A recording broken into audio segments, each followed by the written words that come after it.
juice flow. Yeah. All right, shows it's starting. It begins with the. Oh, wait. All right, so I think we're live.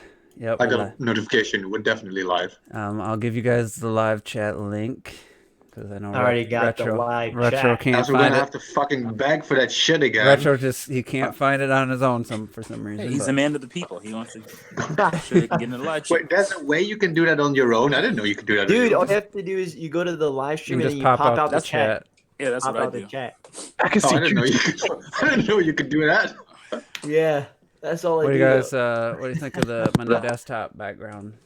The what? My new desktop background. It's an old photo, but I just found it. Silent princess, beautiful me. It's not Yeah, Twilight. dude. I love the nice shit. It's good. The little nice shit. What the hell?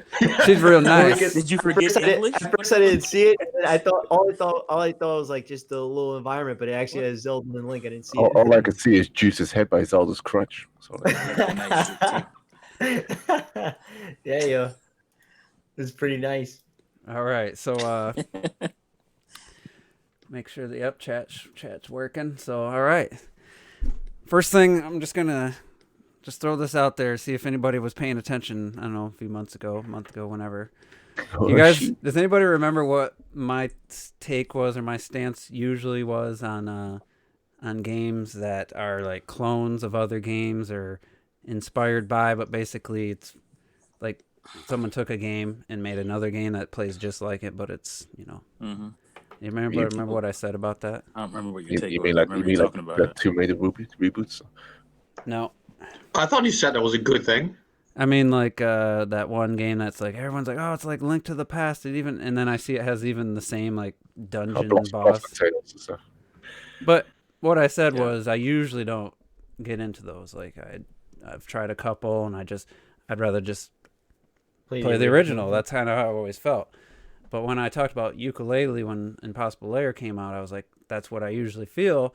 But with this game, I had my camera on too. I didn't realize I had the webcam on. Oh, really? Yeah. I thought you did that on I thought you were purpose. doing No, I was still I on. thought it was a new format. No, I was still on from. I mean, I can do it like next gen, baby.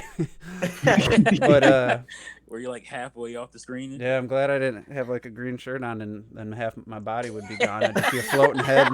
Well, good that you have a shirt on in No, general. I switched to because I was messing with because I did a live stream and I was messing. So this is what That it guy normally needs to is. learn technology.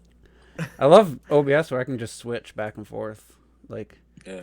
I can go to this, go to Speaking this. of which, I was supposed to live stream. I was supposed to do all kinds of shit, but my PC took a shit. Did it? And I think I need a new power supply or something now.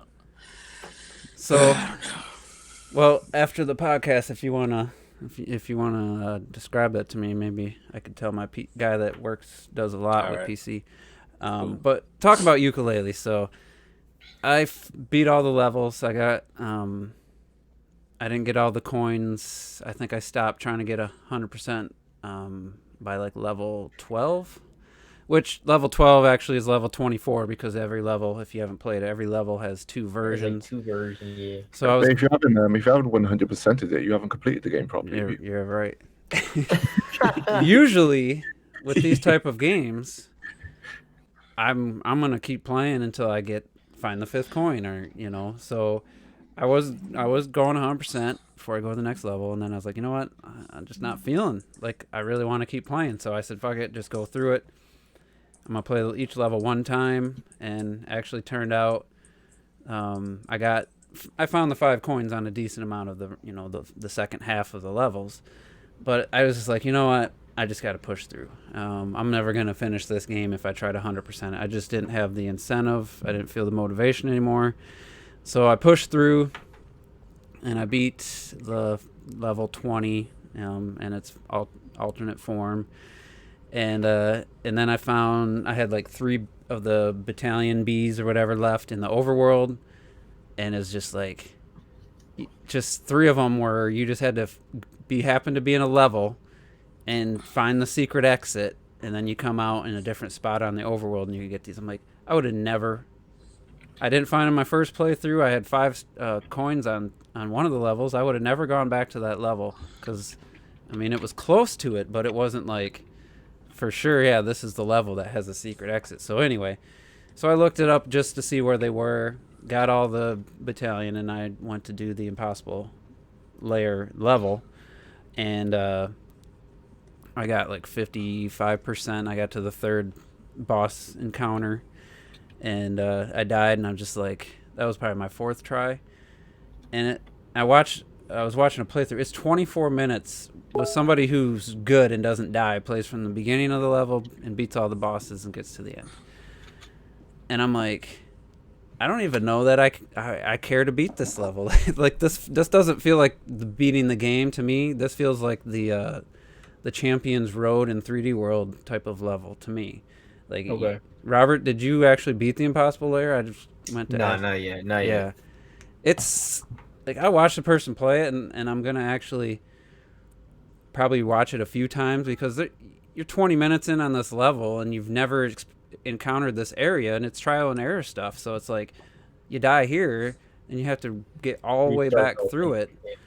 It's like all the special levels in Tropical Freeze all put together with no checkpoint, but with boss fights in the middle. Or 3 different Dude, boss that fights. sounds brutal. It's really brutal, but it's past. Is it possible? It's definitely possible. Somebody did it without taking. They didn't have a single B. That's incredible, yo. You know, so it's possible. And I definitely got every time I got further, but I'm like, Yeah. is this fun? Because the main point I'm getting to is just playing the levels and getting all the coins was no longer really that fun for me.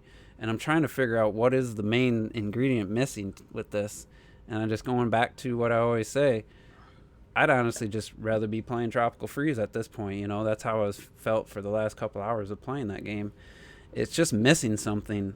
I don't know if it's in the gameplay department or the environments are very recycled. They recycle a lot of the background elements. So on level 20 there's spots that look just like level 1, you know? So I don't know. It's just something about that game it's missing. That's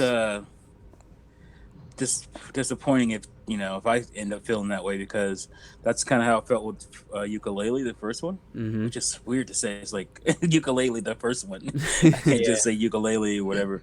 But because at first, I mean, it's great. You're playing through, and it's like it's very unique. Obviously, it has the still Banjo-Kazooie feel. But the closer I got to the end of that game, the more and more it felt like something's missing. Like something's just a little off here. Well, I think I could say from my experience with the gameplay of the second game, I feel both the difference between like Banjo and Donkey Kong compared to what Playtonics are doing, the weight of the characters, how heavy they feel, is completely different to Banjo-Kazooie and Donkey Kong Tropical Freeze. Mm-hmm. You feel like you're moving Donkey Kong. You feel like you're moving on some big ass gorilla, and he's slow, he's heavy when he hits the ground, and even Banjo. But when you like fell from a height with Banjo, you go whoa, boom, just like back to the ground. You're like, holy shit, that looked like it hurts, and you don't have that similar type of weight and connection with the character in the level that I felt with Yooka-Laylee. It's still got a vibe. It's still got like a bouncy vibe to it. It's still got a charm to it, but there's definitely something missing in your connection with the character and that character within the level. Something's a bit too light. Yeah, I think it controls pretty well overall, and I do think it's a good game.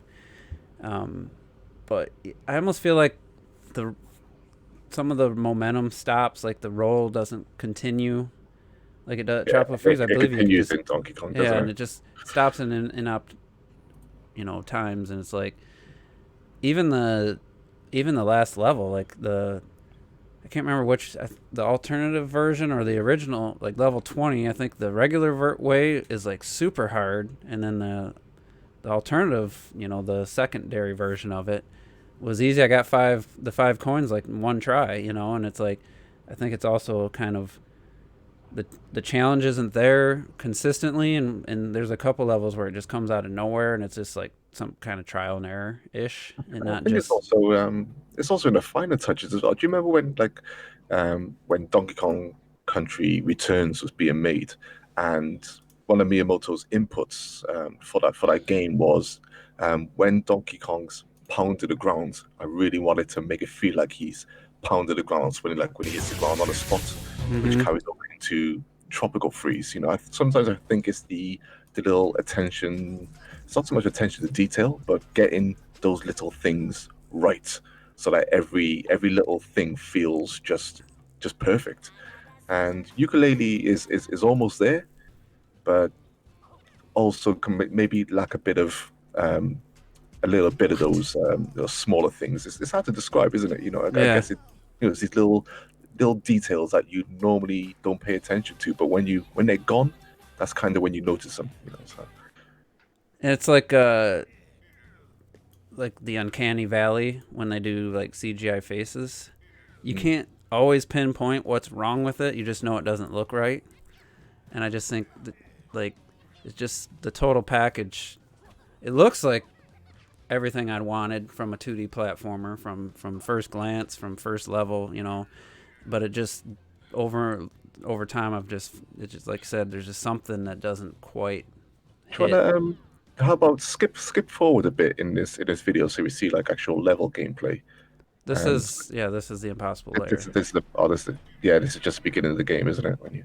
Yeah, but this is after he has 43 Bs, and this is the level that has no checkpoints, and it's punishing. Like it's to go from what the rest of the levels are to just. I mean, this feels like a Retro Death level where there's where there's just no reprieve. Kind of. I almost clocked it. Had that mindset with his Mario Maker levels too, where it's just the enemies were just everywhere type of thing, and it's like there's not a moment to catch your breath in this level. It's kind of like there's similar games to it, but like what's the game? The Meat Boy one. Yeah, but I was thinking of Angry Video Game Nerd Adventures, where it's just like we're gonna throw you all kinds of shit, and the game doesn't build up to this. The game is good. Like the mechanics are still solid, so if you die, I mean, technically it's your fault, but it's still like kind of ridiculous. I'd say this one, it's your fault maybe the second time, but when you get to the areas and you're like, there's a few levels that have revolving like blocks with spikes on one end. Yeah, there's a level or two, but then there's one where these platforms you have to stand on them for them to go up, and as soon as you jump, they start going back down, and the saw things are just timed so perfectly that if you don't know where to go, like if you haven't memorized it, you're gonna get hit by them, and then if you get hit, your invincibility is back to default. You can't use the special tonics. So you get like maybe 2 seconds, and then you get hit. I got hit like 4 times by the same thing because I landed on it, and some of the hit detection's a little wonky, and I thought I should fall back on the platform, and I didn't. But I was like, all right, it's my fault on the second time, but the first time I had no fucking clue, like what I was in store for. So, like I said, I like the challenge. I don't mind the challenge, but it come out of nowhere, and just the rest of the game just kind of was already starting to kind of lose its shine with me. Yeah, what I feel like this is from them falling maybe too in love with the gimmick of the impossible lair. Mm-hmm. Like, because this is it's just kind of ridiculous what I'm looking at here, and it's just like, it reminds me of this is gonna be a strange reference, but what is it? Episode 3, Star Wars. What's the name? What's the subtitle? Revenge of the Sith. Where it's like, Anakin and Obi-Wan start having that battle, on Mustafar, and it just gets ridiculous. After 3 minutes, you kind of check out because it's like, all right, this is, this is, the thrill of it is kind of gone. It's just like this is getting kind of tedious. Yeah. Just for the sake of being tedious, for the spectacle of it. for the game. Now, now they're on these little droids and hovering over lava, and it's just like, really? Yeah. It's like, yeah. So this is just, to me, it's like I feel weird because like I'm feeling pretty content to never beat this level. Maybe I'll get inspired, but you're gonna have to dedicate. I'm guessing I'd have to dedicate a whole night. How long is it? It's 24 minutes. This person, he's pretty good. 24 minutes. He barely. And this guy is pretty good. Yeah. Oh, there's no save or checkpoints. No. No. You die, you have to restart from the beginning. Yeah. I mean, that's the gimmick. The gimmick is, you can start this right at the beginning of the game, and if you're a god, you'll be able to do it. But you got to, get the what are they called? The bees, the battalion. The bees, so you can have more lives, basically. Basically, take more hits. And take more hits. He's at 40 right now, and he's only taken 3. But there's a spot I didn't get through this whole thing yet. And I mean, like I said, it's solid controls. It's tight. I mean, it's responsive. Yeah, it's like I said, it's quote unquote fair, because it's not, you're not failing because the controls are bad or something like that. That's not the challenge. The challenge is the actual challenge. This ice area you're about to see, this gets me. This. But 24 continuous minutes of an ongoing level, like that doesn't sound fun. Yeah, and it's I haven't like played it yet, but it's like I'm studying. At least for me, I was really enjoying. Again, I still haven't beaten the Impossible Lair, to be fair. So maybe by my 100th time of trying it, I may be like, all right, dude, I'm fucking annoyed. Because to be fair, a lot of times you get frustrated. And I would argue, I mean, does anyone know how long the Champions Road was? That was pretty lengthy. Also the Grandmaster Galaxy. That's but you didn't have to beat that. That's just extra stuff. Oh yeah. You're right. True. That's the difference. It's a difference. One is post game. One is genuine. Hey, this is the final level. Right. I get it. That was like all the champion roads and stuff, isn't it? You don't have to do them, but they're there. Yeah. I mean, and it took me. I didn't count. I don't think it had a death counter, but I started. I think it was like New Year's Eve. I think I started at like 6 o'clock. I didn't beat Champions Road playing it nonstop till like close to midnight. So, fuck that level, dude. I took even longer than that. I remember. But I had to go out and get the Tanuki suit every time because of those blocks. Same. Yep. I watched somebody that beat it without it, and when the blocks change. If you do a ground pound cancel thing, and you actually can actually delay when you fall. And I seen for Mario Maker 2 that Dragon Feeny girl, I seen her use that same technique in the levels that have the ground pound. People be telling me ground pound cancel. I'm like, motherfucker, that's some meta shit that I don't. Yeah, do. like that. Oh yeah, because it pauses your momentum. Yeah, that's nothing you learn in the game. A skill you don't need. It's almost like some melee, Yeah, it is. It's some melee shit. Smash melee shit where it's like. In Rocket League, there's a flip cancel, and I'm like, I've never even looked up how to do it. Like I don't know what it does or why. I hear it all the time. Pros do it, but Juice, real quick, just quick question.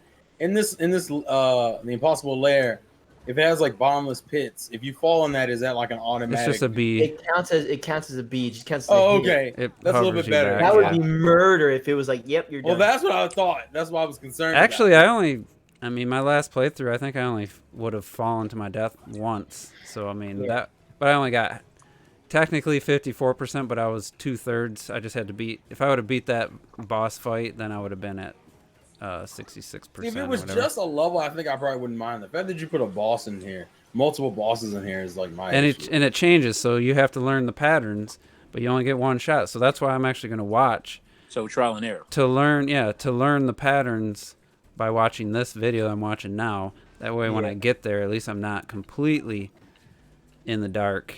And I mean, That's cheating. I still feel kind of compelled just for the sake of. I like to beat like hard levels and stuff, but like he really saved himself there. You guys gotta wait a second for it to catch up. But I don't know. Just something else about the game. Wow. Just already kind of lost me. Shit scares me. And one of the other things is just like these backgrounds. I mean, technically, this is a beautiful game on Switch, on PS4, on Xbox One X. It's for native 4K. It's a good looking game as far as colors, the design of characters, lighting and everything, shadows look good. But some of the, like I said, repeating environmental elements, I think kind of started to wear. It's almost like the music in Crafted World. There he fell. The music in Crafted World. The first time I heard those songs, like, that's not a bad song. I don't love it, but then it's like, oh wait, they're playing 3 levels later. They're playing the same song again. I gotta listen to this, and I play the Poochie version, and it's the same song again. And it just starts to wear. Like, I mean, I thought the first level in this game looks absolutely gorgeous, but to see those same type of elements in the last level, and it's like, I almost prefer just the overworld stuff, really. See, that was like my issue when this game first came out. It's like the level design for me is like, it looks so close to Donkey Kong. I'm like, almost like, why not just play Donkey Kong, I guess? Yeah. Well, because people can say, different game. People can say about Yooka-Laylee what they want the first one. Personally, I really love it, but no matter what, visually it looked amazing. It was nice. I mean, it was nice. Oh yeah. I didn't see Yeah, some like of the later. insane depth of field. Like the first level is a huge tower, and from anywhere in the level you can see like the top of it. It just has a really good like gradient shit, and the lighting is amazing. We have like the ice level, and then you go inside the caves with the lighting and shit. So I'm surprised that I didn't expect this game to not look great. I am surprised to hear about the repetitiveness of the graphics, because the first one, it doesn't really have that, because you have very distinct worlds, and even the overworld has a unique, distinct feel to it. And actually, the overworld in the original Yooka-Laylee is just like this one. It is a level by itself. So I'm going to show you the first level. And then I don't know I don't know if it was exactly level 20. It was close to overworld. Just not actually might have been. Yeah, like this area right here. Like if I didn't just click on this and know what level this was, I'd be like, oh, I just played this level. Like it looks so much like another level I was playing towards the end. So it repeats motifs. Yeah, kind of. Yeah, the motifs, like those saws, the I don't know about the background elements. I think maybe those changed, but it just started to lose its luster. It looks too close, too similar for its own good. Yeah, and if I looked up, we'll just type in like level 16, find a playthrough where someone's further. So this one had a more unique. But anyway, I was just wondering if anyone else that had the game, if they were starting to feel. I mean, as of right now, I'm not. I haven't played it enough, so yeah, like I said, I'm not feeling it just yet. But I mean, at the end of the day, you've completed it, so. Yeah, you've gotten much further, but for me, I've personally loved every single second. I personally loved it. I've been loving it. Even redoing it, the impossible layer without a lot of bees, I just enjoy doing it. I just like fucking myself over. It's great. So you're a masochist, I guess. Yeah, yeah. Basically, I've been enjoying it, and I don't know. It depends. Obviously, it depends. I'm always one where it's like, I love platforming, hard platforming, trying it a lot. Obviously, but like, it just depends. And Yooka-Laylee kind of hits that one for me where I'm like, yeah, I could see myself just continue doing this over and over and over and over and over again. I don't know. I think it depends. All right. Well, with that in mind, well, it's not even completely related at all, but I had another topic that okay. It's going to be interesting. I don't know how you guys are going to feel about it, but so that I watch every once in a while. It's not religious. I watch the Xbox guys on the multiplayer podcast. Just listen to it on Twitter. It was a lot of tweets and stuff surrounding Death Stranding. I'm seeing a trend of comments, and I think there might even be a few people here who made the same comment in the last few months or so. And I just want to just have an open discussion about, because I think it's based on nothing. So the thing I'm talking about is whether it's Xbox guys talking about after when The Last of Us got delayed, or with Death Stranding and all that. I keep seeing the same thing over and over, and it's about basically in the effect of, well, Sony will just re-release the game on PS5 so people can buy it all over again. When I talk about, let's say, like I said, The Last of Us Part 2, why don't you just delay it, make it a launch title for the PS5, and people are like, oh, they can just re-release it and try and get people to buy it again. And then I seen Xbox guys saying that about Death Stranding, about Spider-Man, about fucking Last of Us. And I'm like, I mean, I'm not just talking about one or two. I mean, I've seen this pretty consistently the last couple months. And I'm looking at it, and you guys, I've been a Sony hater for a long time. I have been enjoying my PS4, but I'm looking at it, I'm like trying to figure out where this is coming from. And for me, I think it's just because of all the third-party games that have been brought over from last gen to this gen, whether it's on Xbox or PlayStation. Because Sony's, honestly, unless I'm forgetting one, they've only done 2 games and then 2 collections on the PS4 that were PS3 games. So they did The Last of Us and God of War 3, and then the Nathan Drake collection and the Beyond Two Souls, and what was the other double pack? Heavy Rain? Heavy Rain, Beyond Two Souls. Unless I'm forgetting You're some. talking first party. Yeah, I'm talking about, because people are saying, well, Sony, they'll just... What about Gravity Rush? Because that was a portable PSP game. Oh yeah, I guess you can't really count that because it was a little bit different, but you got the exclusives, Journey, Flow, and Vita, Flower. Not PSP, right? They re-released those as PS4 games, not just digital games. I mean, you have to rebuy them, obviously, but yeah, they done. So wait. Just so I understand the question. The question is, I first played on PS4. I guess is the question more of the misunderstanding of why people think that Sony would be so willing to make like collections or re-releases, or just the general consensus that they'll just resell you the same game again on the PS5. Well, because of PS3, that's what that mostly comes from. Yeah, the PS3 had a bad habit of doing that. I got a bunch of them, my damn self, but I didn't. Not really the PS4 though. I will agree. The PS4 doesn't have that many. I didn't buy the original PS2 one, so that's my saving grace. I didn't rebuy. I think the reason why people think that is because the concept of like collections and re-releases has become so normalized nowadays. Like, because so many companies do it. Not necessarily saying Sony's done it a lot this generation, but like so many companies do it, and Sony's already proven that even the ones they have done are profitable to do. It wouldn't be too far-fetched to think that they release a definitive edition of Spider-Man that includes all the DLC, or Last of Us 2 that includes multiplayer. Like, they've already demoed Spider-Man as well, haven't they? You know, but they're talking about PS5 be backwards compatible. I think they get away with it, and nobody talks about it as much on the PS4 is because they still get you though, because PS4 is not backwards compatible with PS3. And they put all those PS3 games on the store for you to rebuy. So it's not like you can point out Last of Us and Uncharted and whatnot as, oh, look, these are retail things. But they still have that practice of, here, you got to rebuy this stuff that you bought. Well, yeah, what I was thinking, too, is like they didn't have backwards compatibility. Neither one of them did. Microsoft just implemented later. Yeah, I didn't. They kind of saved themselves. I didn't know like the digital games like Journey and stuff.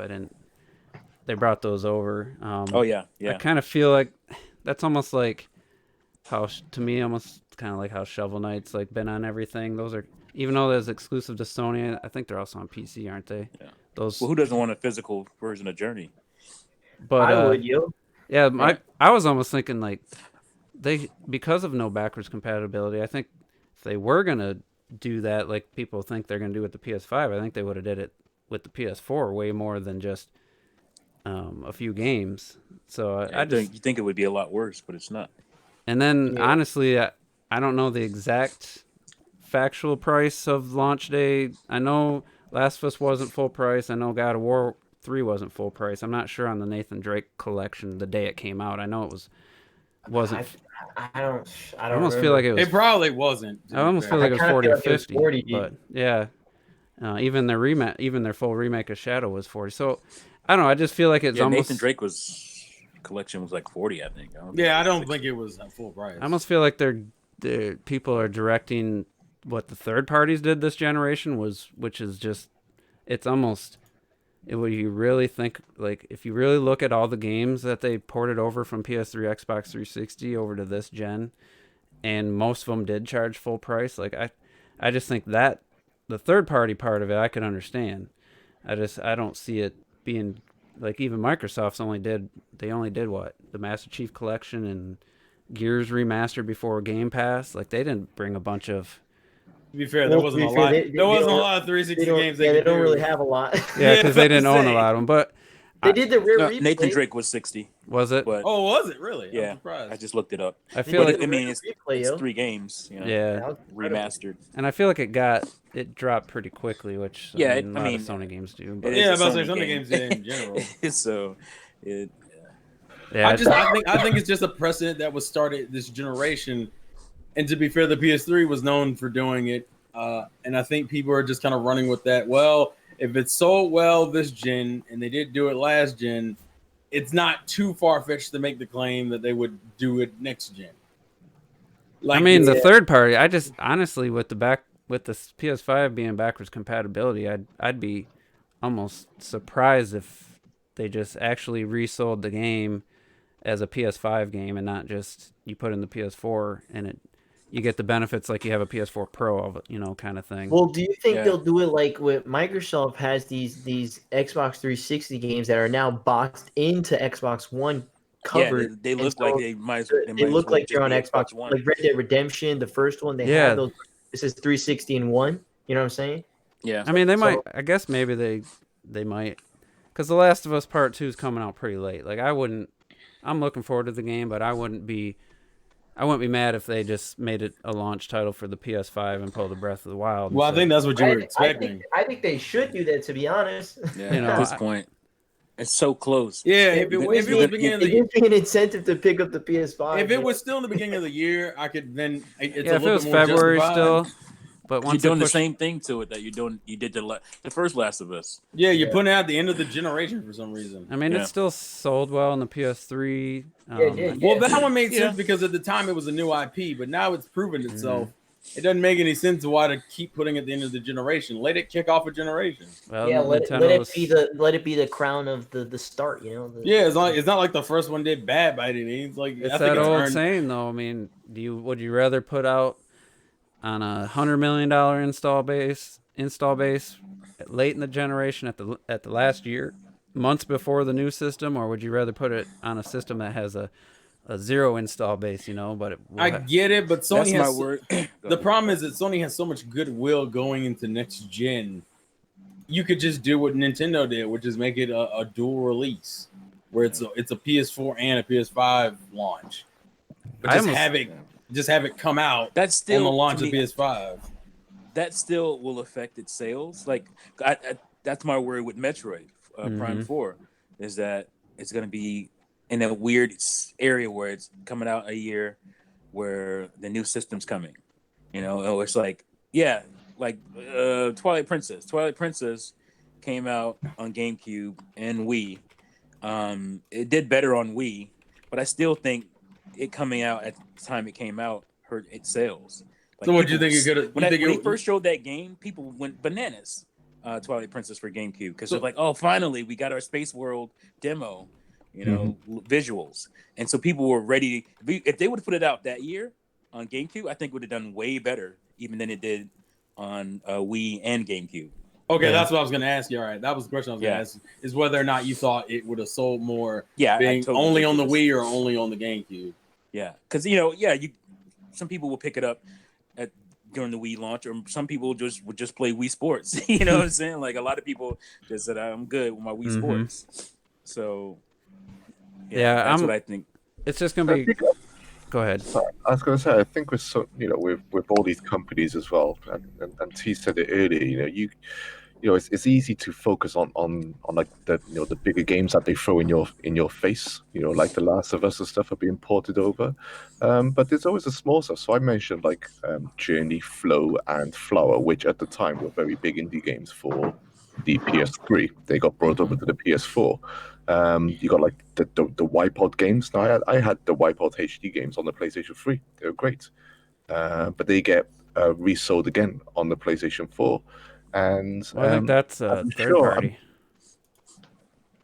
Well, Yeah, Wipeout. Yeah, okay. Yes. So, and I'm sure Little Big Planet 3 got ported as well. Well, that was a PS4 game. Little Big Planet, I'm sure it was on the PS3, wasn't it? It was No, a it's cross. PS3 game. If it was on, it was a dual release. But it was. Wait, what? Little Big Planet 3? Yeah. Yeah, that was on PS4 and PS3. They did Yeah. it. Yeah, that was a simultaneous cross. Yeah. Yeah. Yeah. So these It's are a big game, so Yeah. So these are the. I mean, when did that release? I can't remember. That was 2014? 2014, 2015. Because okay. I think it's 2014. I picked it up on PS4. I quite enjoyed it. Yeah, they put it on the same day, so that one's a little different. Where they supported, like Persona 5 did the same thing. Yeah.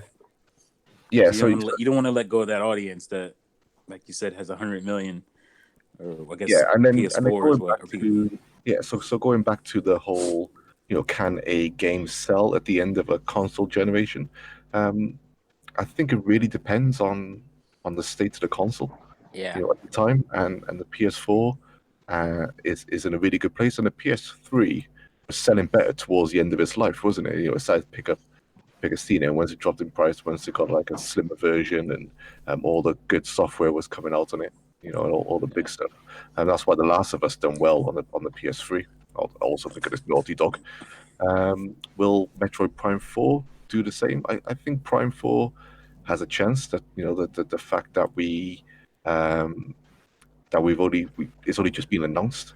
When they release that trailer, and then if they drop the game straight away, then maybe it'll have the chance, and it depends on how people are feeling about the Switch and stuff. Yeah, I think within these realms of I think the Switch is their idea of making the Switch last. If they're just gonna run with this exact version of the Switch and think they're gonna push it 7 years or something, I think they're gonna get into the Wii situation again, where you have all these people that own it, but it's gonna be the releases. They're not checking for it anymore. The releases are gonna be few and far in between, and the third party is it's going to dry up. Unless they're willing to make 3DS. It's gonna be more like the 3DS's last few years type of thing, where you'll get even more some old ports of like, Luigi's Mansion's now on Switch, something like the 3DS. We finally got a new Metroid game, but nobody bought that shit on 3DS. Now, if it comes out, exactly. The Samus Returns came out when the Switch was out. They released fucking a Metroid game on the 3DS, and it's like, come on, like what were you thinking? So I think Clocked has it perfectly, because it's like what would you say the last hurrah for the Wii was 2010, right? That was like the last big year for a game to actually sell well. Well, you got Tropical Freeze that year on Wii, and what did it sell? Like 5 million copies. Returns, which is great. Oh yeah, Tropical Returns, and then Galaxy 2 Returns. You got Tropical Freeze on Wii U, and a prime year for the Wii U, and still it barely cracked 1 million. So. And look at what Skyward Sword did. Of the console. Skyward Sword, at the end of the Wii's life was. So it'll really depend.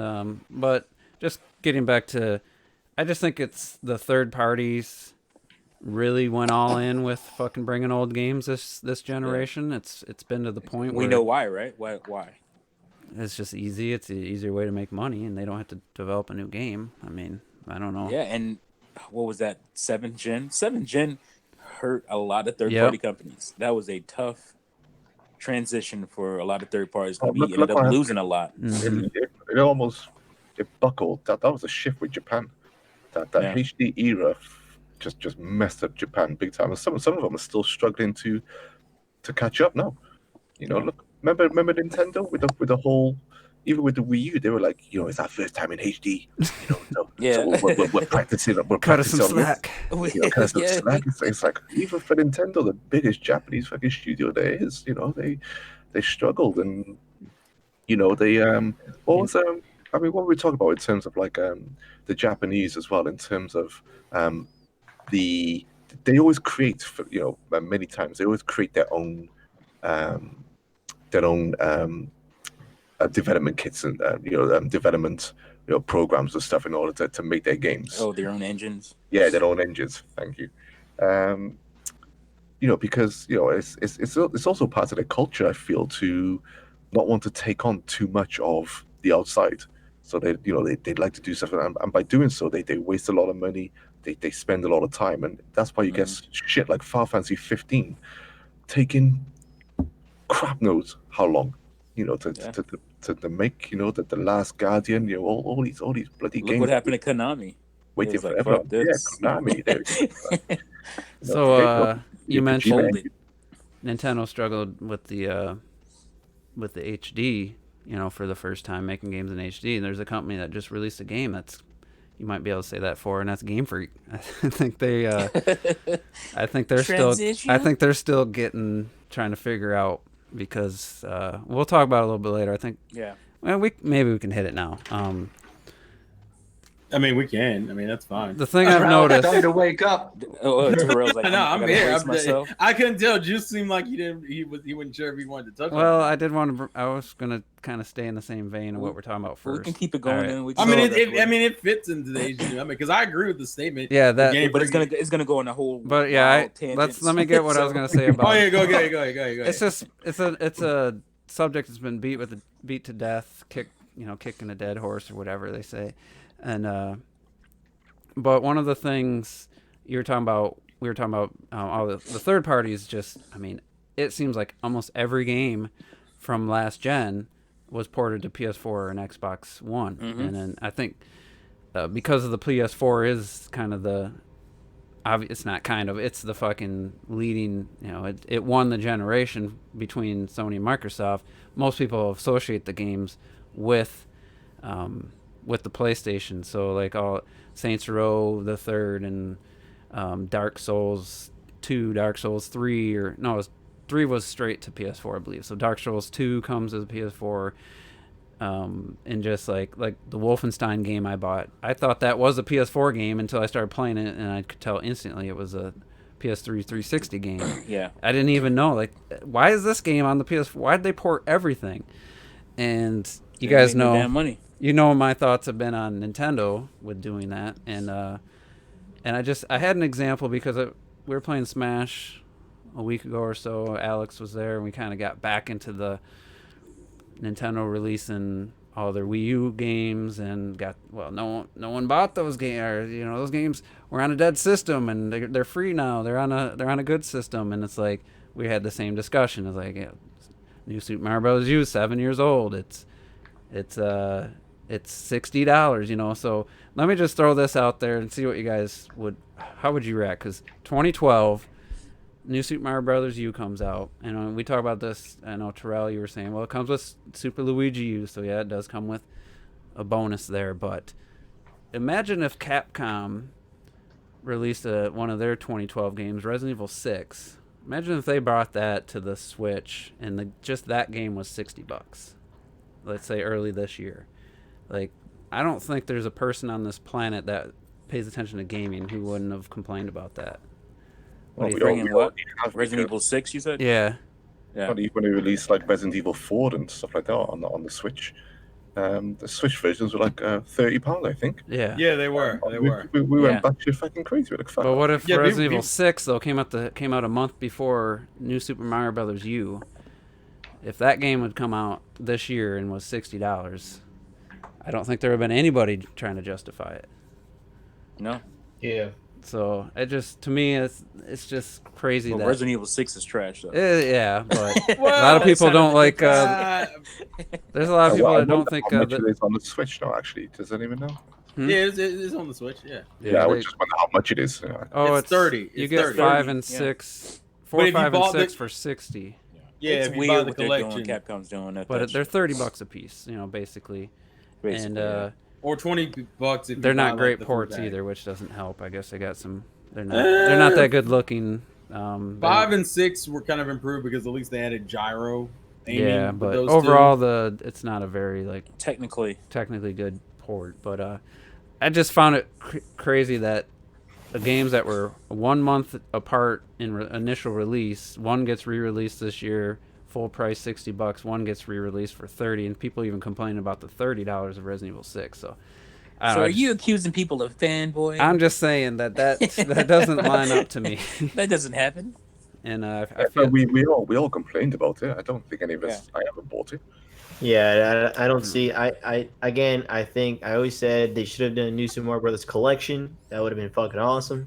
That would have been great. I would have said shit. I would have totally bought that. I'd have shit. bought that probably. Or like a new Super Mario Bros. Collection. So like the DS. So I'm talking about the DS 1 and 2 and Wii and U, and then have them all. Dude, it'd be the first time all of them like in HD other than you. It'd be awesome. That would have made so much sense. But I mean, it takes. But we don't live. You would have had to spend. They would have had to put in effort and spend more money to to do that and give us like Donkey Kong Country Returns. That would have been a nice addition to Tropical Freeze. Another one that would have been awesome. Returns and Tropical Freeze. I mean, I would have bought that. That's why I'm still surprised. There's still people making excuses for just the versions we did get and the fact. No one played them. That's what everyone says. No one played these games. 5 million people. 5 million people played New Super Mario Brothers U. But anyway, everybody who wanted it bought that shit. I had to get that off my chest.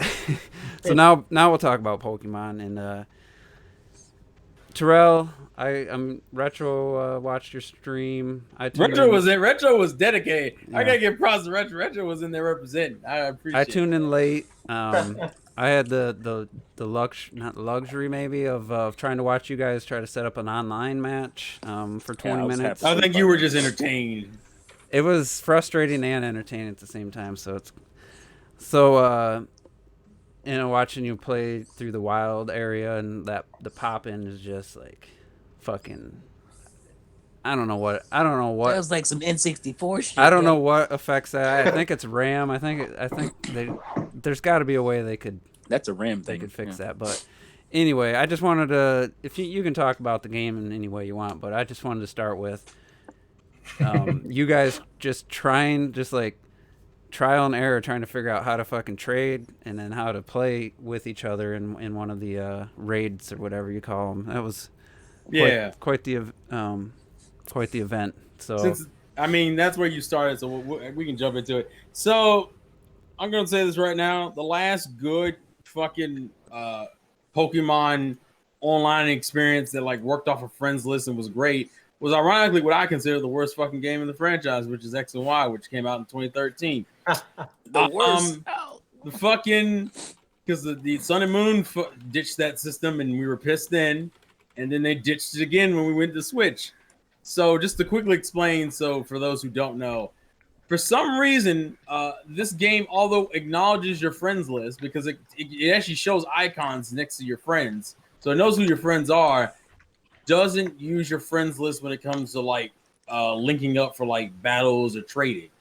What it does is it tells you, hey, you can create a code, and then your friend can search for that code, and then that's how you guys have to link up. But the problem is it's a 4-digit code. So the shorter the code, the more likely someone else is going to do the same fucking code and run into you. So it's already flawed from that. 1111. Yeah, literally, yeah, that's what I would do. It's a flawed fucking system in that regard.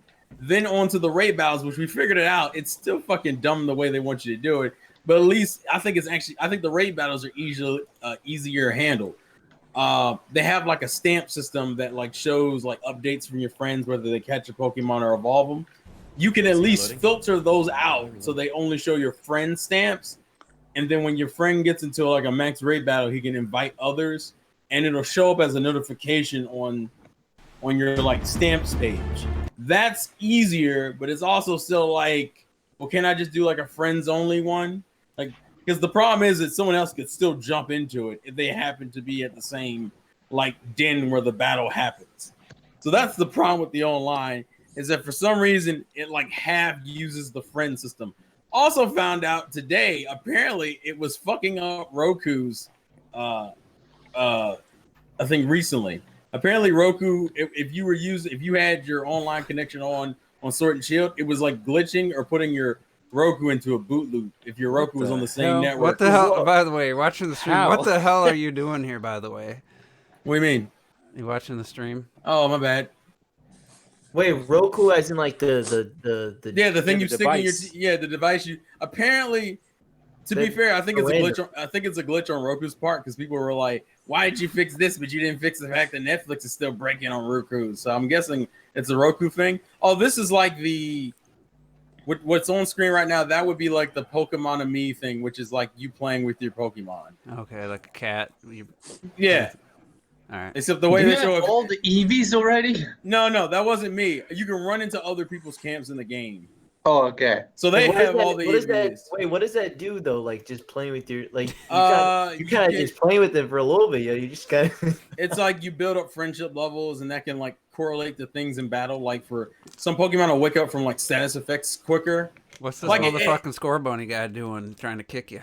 Yeah. I love all the way they show affection. The way they show videos on Twitter where you have like the big Pokemon beating shit out of like the baby Pokemon. Yeah, like the gimmick is that like a lot of these Pokemon, the way they show affection is using their attack animation. So Score Bunny's attack animation is kicking you, which kind of gets into the whole lack of animations argument. But yeah, that's the issue with the online. I am 17 hours into the game, and I already have all 8 badges. The only thing I need to do now is do Victory Road and then the championship, and then I'm done. So That's kind of brutal for a Pokemon game, 17 hours. I remember like usually in general with Pokemon games, I was like between like 150, 200 hours before I got to like the Elite Four. Whoa. Well, you play games different. I don't think that's You just made a whole video about how you Skyrim, you look at every wall in every room. No, okay, so if Terrell had played 17, that means for Retro it would be 170 for him to get. Let me in context. That's like a normal Pokemon game somewhere between like 20 and 30 hours. Yeah. Depends on the generation, but we're talking like main story. You're going through the game, getting the badges, fighting the leaders and whatnot. That's about somewhere between 20 and 30 hours. This is definitely probably one of the shortest of the Pokemon games, like 100%. I'm enjoying the game, but I can definitely see where the cracks and issues are at. The wild area being one. The wild area is not made to handle what the fuck it does. It has weather effects in different areas, Pokemon constantly popping in and out, character models from other games showing up, and on top of that, you get the online connection that's constantly showing up like notifications and shit. The game, I would say, if you're playing the game for the first time, cut off the internet connection when you go to the wild area because that frame rate cannot handle it for shit. I will say that most like Pokemon fans are not. What do you call it? Defending the wild area for sure. The wild area is like it's a cool idea, and I like this shit in it. But like, it's obvious the game technically was not there enough to fucking do it, or they definitely needed more development time. Like, I guess the argument that people were making saying this game is rushed, you can definitely feel it in certain areas. Yeah, I think one of the examples, actually, Juice had it up a second ago. One of the gym leaders I'm fighting, he's a rock gym leader, but the town he's in is an ice area, and we were like, why the fuck is that? And then we got, it's because he's a version exclusive gym leader. In the other game, it's an ice trainer in that gym. So I'm like, so you didn't even change the version to like fit the theming. What the fuck? I read that there were different gyms, like 2 gym leaders were exclusive to each version, but I thought, like maybe just an area was locked off and there was like a different gym you could access in the other game. If they just switched the trainer, that is lazy as fuck. Yeah. Isn't that normal? I don't know. Isn't that normal? I don't know. They don't normally, or to be fair, the last time they did a version exclusive gym leader was back in 2010. Like, it's not a feature that was used that often. But like, okay, then what about every other time? Is it just that it was a completely different gym or something? Yeah, it was a completely different gym, and the area was different. Like in Black and White was the last time they did it. In Black and White, it was a poison gym and a water gym, and they just had new areas for those gyms. They didn't like. Yeah. That's definitely a bit different then. Okay. So I can understand the argument that it's rushed. I'm still having fun with the game. My biggest issue with it, and I've said this before, is that the level design is still too much like the 3DS games, where it's fucking like these small corridors and hallways. So like the game is shorter, but I think it's because they're using the 3DS level design without the amount of cutscenes that like Sun and Moon had. So what I end up getting is like I get on a route and then I walk for like 5 minutes and I'm already in the next town. I'm really, really trying not to hate. Yeah, I'm really trying to hold it back. Is this pausing? Yeah, it's pausing. Well, is that because I mean I just love. I think here's my thing, because just to quickly boil it down, this whole National Dex fiasco and all the negative controversy around this game, I don't like how petty people have gotten about it, but I do recognize that it's something that probably needed to happen anyway, because a lot of these issues have been long-standing. I'm a little annoyed that it took a fucking Pokédex cut to trigger all this shit. But some of these criticisms need to be stated anyway. Because my main issue is that Game Freak half the time would take its criticism too far. Like people complain about cutscenes in Sun and Moon. So what do they do in this game? They severely dialed it down. And I'm like, wait, I get that you've tried to fix it, but you went too far in the other direction. That's Game Freak's main issue. Just let you skip the fucking cutscenes and put them in there for the people that want them, and give you the option to skip them or. Which is funny because you can. And the reason why I don't want to say this game is because people are like, oh, well, this game is garbage. Well, I would say that there's a lot of quality of life improvements for an RPG that RPG fans would be like, fucking right, you finally fixed all that shit. That too. The problem I have is, so the game is fun as hell to play. It's just like, if you're a fan of like long ass explorative levels or an engrossing story, those are like its two weakest areas. Well, I don't expect an engrossing story in a Pokemon. Well, that's what I'm saying. Like, that's what I'm saying. Like, if those are the two things I think it suffers the most from. Like, so how's this for your first next gen Pokemon game?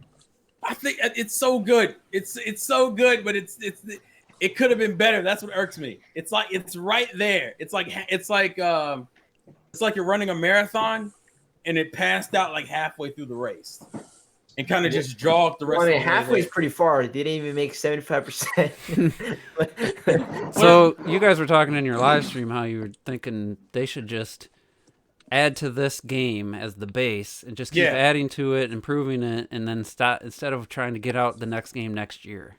Yeah, my issue, because the Game Freak's problem, I think, is that RPGs are not games you put out every other year. Like RPGs are game, like even Final Fantasy doesn't do that shit. Final Fantasy takes like what 3-4 years, at least between their games. And this is the part of you guys trying to figure out how to join each other. Online. This is what's trying to figure it out. But that's my issue. They're putting out RPGs too quickly.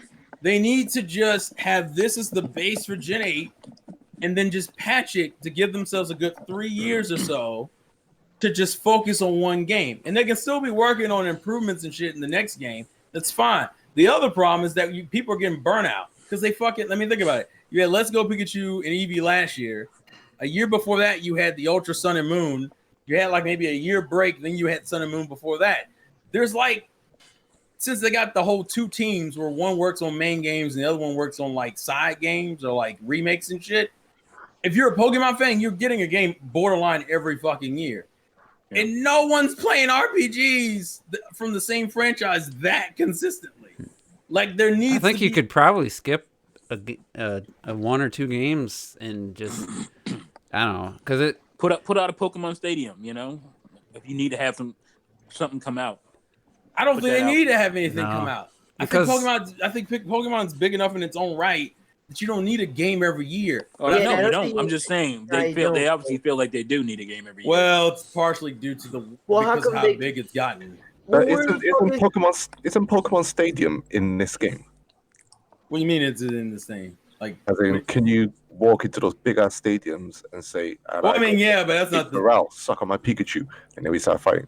I mean, yeah, you can do like if you're talking about like linking up with your friends and doing that, or just the gyms in general. Yeah, the problem with the whole stadium argument is specifically the fact that half of the appeal of Stadium was the fact that like Stadium was the first time we saw these Pokemon in 3D. Like, unfortunately, it's not gonna be as appealing. No. Yeah, so it loses a lot of its luster nowadays because we've been getting that for like for one, we've been getting the console games like that, and then Pokemon itself has been 3D since 2013.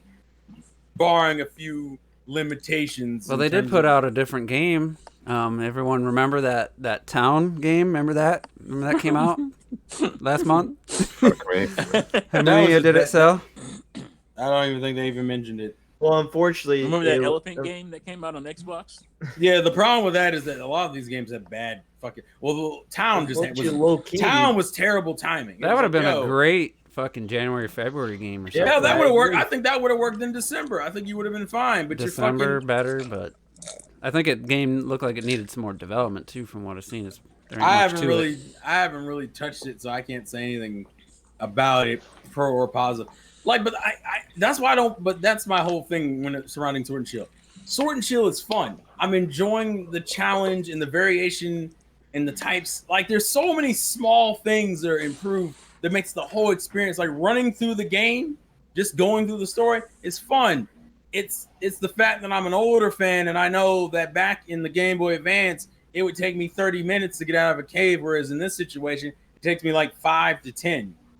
And it's like a long corridor with like a few branching paths for like rare items and shit. I think that's something Pokemon used to be really good at, artificially lengthening areas. Which is why I put so much time in that. When you want a specific Pokemon, you have like a cave and you go into the cave, and then the cave is not only huge, you get attacked so often, and maybe that's one of the things you just couldn't really do in this game. If you make the Pokemon walk around, you can't really make you get a battle every 5 steps. And maybe that's why caves, for example, feel shorter than they are. Retro, you're pretty close to what I was thinking. Essentially, you've made a bunch of quality of life improvements. You've made the game funner as an overall experience. The problem is you didn't change the route and cave and sea designs to fit your new tool set and the shit you can do.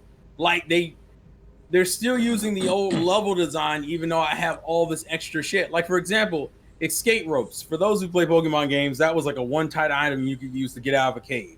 Mm-hmm. And in the older games, needed those. And you needed them because these caves took you 30 fucking minutes and you could get fucking ambushed like a motherfucker. Well, in this game, they made it a permanent item, which in theory is cool as fuck. But you know what the problem is? There's only like 2 caves in the fucking game, and they're both like 10-minute walks. Why the fuck do that? Like, that's my issue.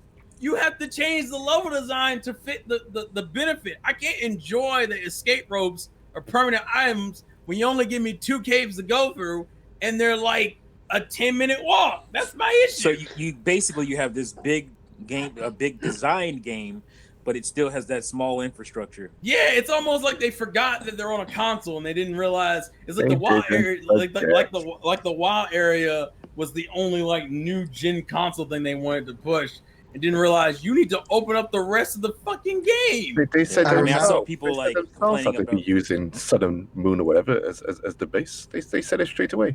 Yeah, and and to some degree I understood that, but it's that fucking level design, man. The good news is the game is short and you can kind of run through it, and it's still a fun time. Like, I still like it's still like the battle mechanics and shit. It's fucking great. I love all the changes to the battle mechanics.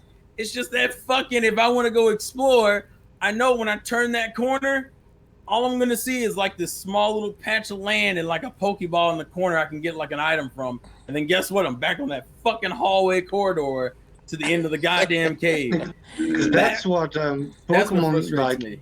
That was usually for me when Pokemon the first one came out, like Blue, for example. I remember at night usually laying in bed with my Game Boy with a huge ass fucking contraption on it that had like a magnifying glass and a lamp and shit. And I spent like sometimes several nights in a row in the same cave, just hunting and walking around. That shit was like a massive adventure. Like, to me, that was a big part of the immersion. And when I was watching the stream with Terrell, it's like he said, sometimes you have a new area, and he fights 3 times, and he reaches the end. Like, when he like backpacks, it takes him like 10 seconds to like reach the end of an area. And I see that, and like, I think that, I don't know, to me, maybe it's to make it more accessible, but I feel to me it hurts the game in a way. But at least, and that's why I like Terrell's stream, because that's why I watch it. I usually don't watch a lot of streams. I watch some of you guys, but I like watching Terrell like fan game over like a fanboy over like the new designs and that kind of shit. I'm like, what the fuck is that? And he like laugh and shit. Like, I feel it definitely brings back that nostalgia of discovering a new game. I just feel like they lost something along the way that to me goes towards the immersion. Yeah, what if, and by the way, you still haven't figured out the online. I've been playing. Because it felt like it was at least 20 minutes, but. Oh no, it took a minute. We figured it out, but it did take a minute. So how would you feel if the wild area became the entire way you move through the Pokemon world, like in the next game? I'm not a. But put towns in it, just don't make it an empty area, but put everything in it, but have it play in that style. So just an open world. I wouldn't. I put it this way, and I said it during the stream. I want them to do kind of what Zelda. When Zelda went to Breath of the Wild, that was Anuma being like, "Fuck it, regardless of what happens." The singular idea I want to go through with Breath of the Wild and convey to the player is freedom. Regardless of what that equates to, you have freedom. The problem I have with Game Freak, and Game Freak has admitted this, is that Game Freak doesn't do that. They do these micro changes because they're afraid of the fan base reacting a certain type of way. I'm not necessarily saying I would be in love with the idea, but I wouldn't be against them trying it, because at least then I could be like, well, fuck it. They stuck to a singular idea like Breath of the Wild did and focused on it and based the whole game around it. Because if nothing else, you can get inspiration and bring the good ideas from that design change into a new game. That's what frustrates. They're so close. There's a difference between having a bad game and a game that has fucking potential in it. Sword and Shield is a game that has a lot of fucking potential in it, and it frustrates me because you're so fucking close. You just gotta go the other half of the fucking marathon. But go ahead, T. I'm sorry. No, I was just gonna say you got. Sometimes you just gotta have the confidence that we can bring our fans along with our new idea, and it's so good that our fans are gonna like it. Because if you'd have told Zelda fans that, hey, we're making this game called Breath of the Wild, no more traditional dungeons, you can't swim underwater, we would have lost our goddamn minds. All these fucking jabs tonight. You can't do that. You can't do that shit. Like, we would have lost our minds. But the game was so fucking good. At the end of the day, we dealt with those things that we weren't quite happy about. But because the game was so phenomenal and in the execution and other things, so they have to, can't kowtow to the fans the entire time. You gotta branch out and do something different. Yeah, because have confidence in it. Do something good and be confident about it. Because here's my thing: like when the whole National Dex thing came out, that they weren't gonna have all the Pokemon in it. I think that was like the least of Pokemon's problems as a whole. Yeah. I think people would have took that way better if they had doubled down on everything else. The problem is the wild area is only a section, or some of the towns are like highly detailed, but you still can only explore like a couple of streets and shit. Like, or you can go in the building and maybe you can walk around the lobby in the building. That's it. It's like you're halfway there, but you're so afraid of your fucking self, or afraid the fans are gonna turn on you. So in a way, I kind of am okay with how the whole controversy came out. Because now they literally have nothing to lose the next time a game comes out. I think they're going to be scared now and just try to make it so close to the fucking old games. It's going to be a regression, I think, the next And that's what's going to frustrate me, because the fucking fans have gotten so toxic about every little thing. Like, the characters don't do a 360. They do like a slide 360 when they turn in their animations. I'm like, you bought kind of embarrassing. 10 million. No, the reason why I bring it up to you though is 10 million of these motherfuckers last year bought a game that did the exact same shit, had the same janky fucking animations. That was a remake of the original. It wasn't even a good remake though, Juice. That was my problem. That wasn't the. Just wait for the next gen Pokemon game. Yeah, that's what all those guys were saying. That's not it. So essentially what I heard then was, it's okay in 2018. It's not okay in 2019. It's okay for a remake of an old game. It's not okay for It wasn't a good remake. That was my issue with it. A lot of people were like, that's not a mainline Pokemon game. That's just could have bought the fucking. That's a casual, friendly. No, because this is a casual motion controls only. To be fair, that is some of the casual, but a lot of the hardcore bought that. You can only play with one hand controller. I'm sure mostly hardcore fans bought the game. You can't even play with Pro Controller.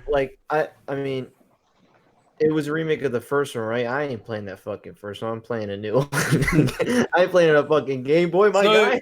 So if I had to sum up my situation with Sword and Shield, fun game. I imagine I'll be playing it more often purely for the competitive, and the story is a pretty fun romp to go through.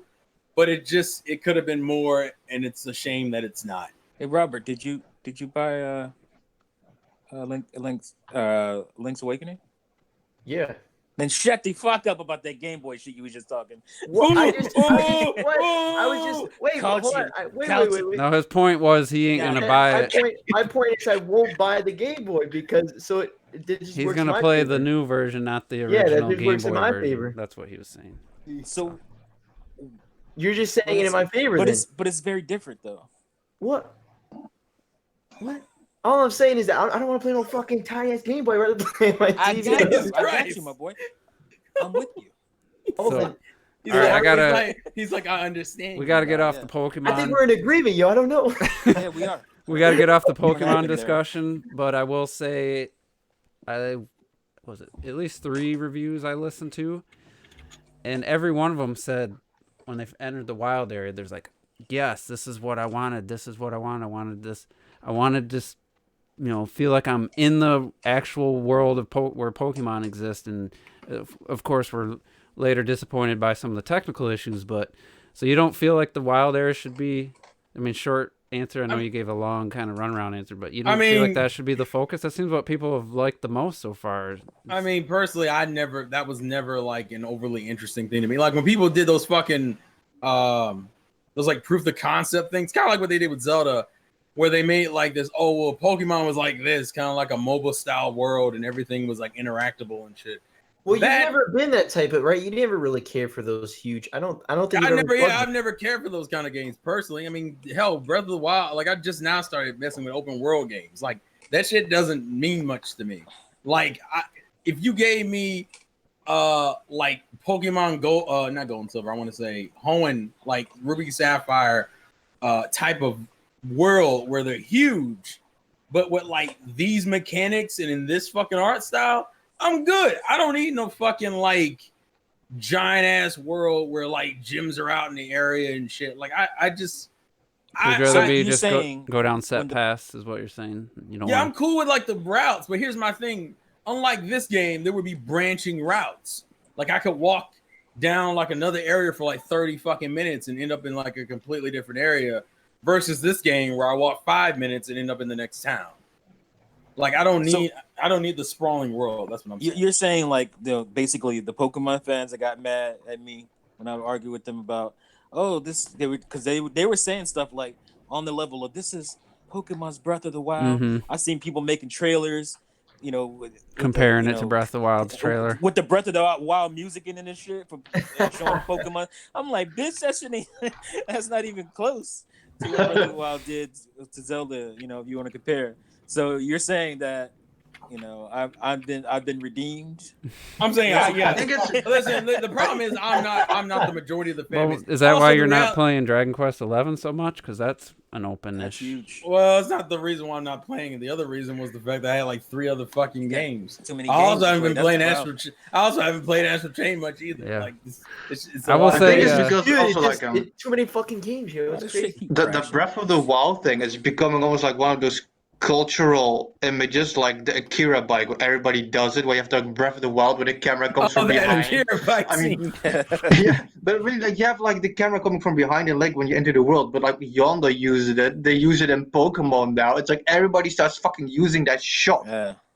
Because, dude, that shit, so funny, that literally gave you chills. The other side of them out there say that Breath of the Wild ain't that great, but they use it themselves as a reference. The thing is, the T is another halfway there syndrome. Like with Breath of the Wild, a lot of what, to me, the beauty of that game was not only the open world, but just the willingness to give you the ability to go anywhere the fuck flat you out freedom.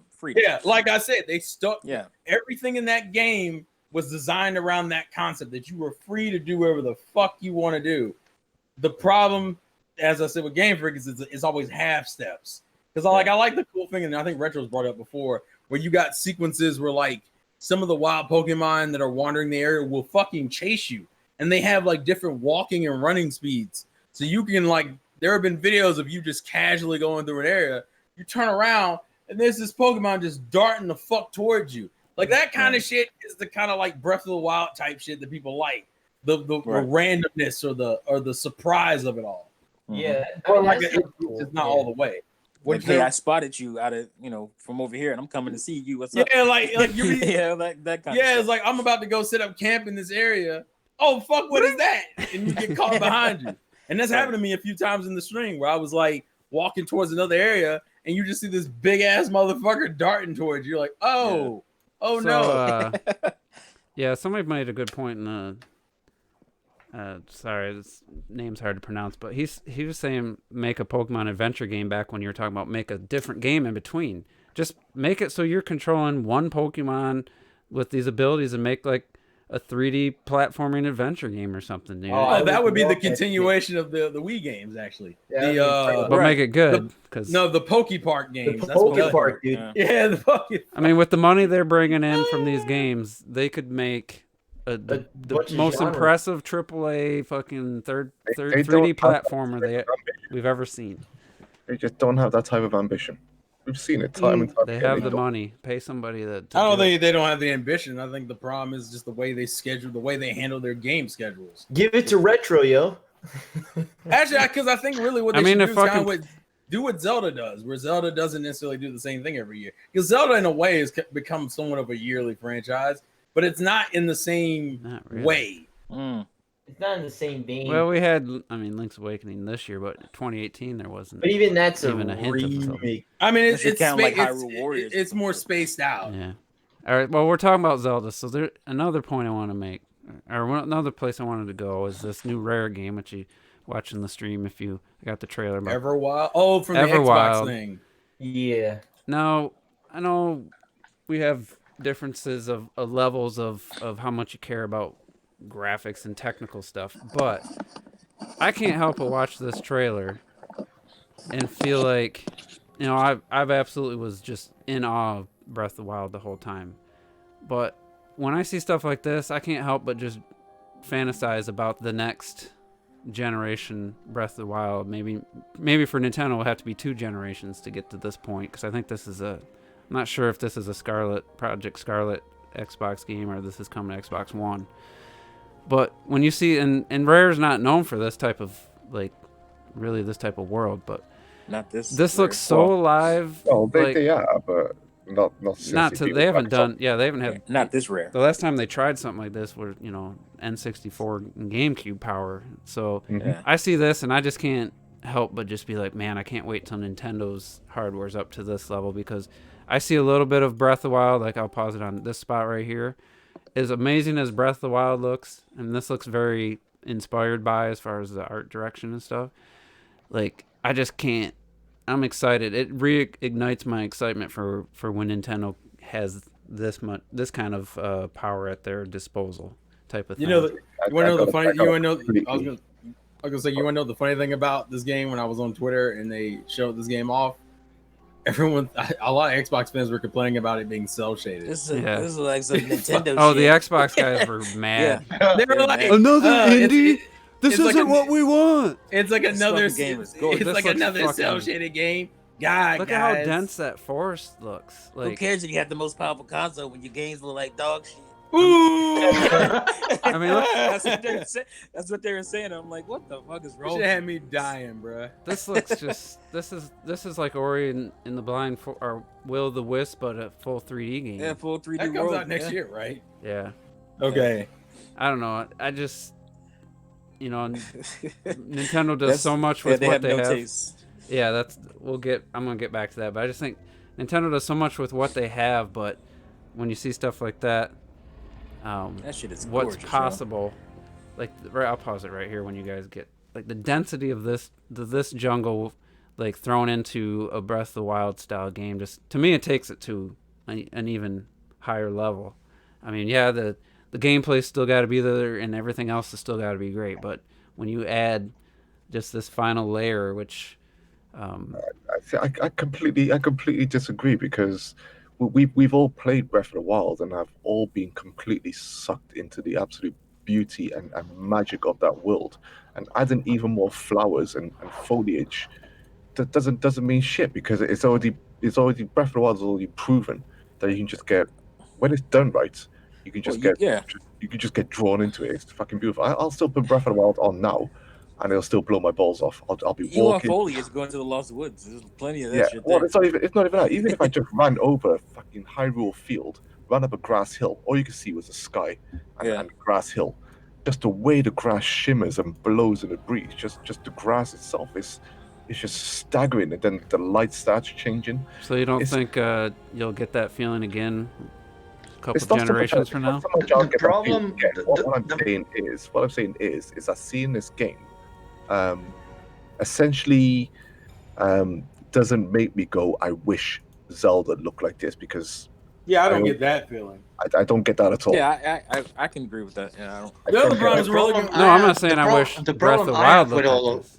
I'm saying the problem I have with all of that is when people say like it might look like Breath of the Wild or the world, whatever, but Breath of the Wild as a whole, it encompasses a fuckload. When I see this trailer, because I didn't see this trailer yet, and I see the characters move, and she reaches out to me, I feel like, man, this is gonna play like some Horizon Zero Dawn bullshit.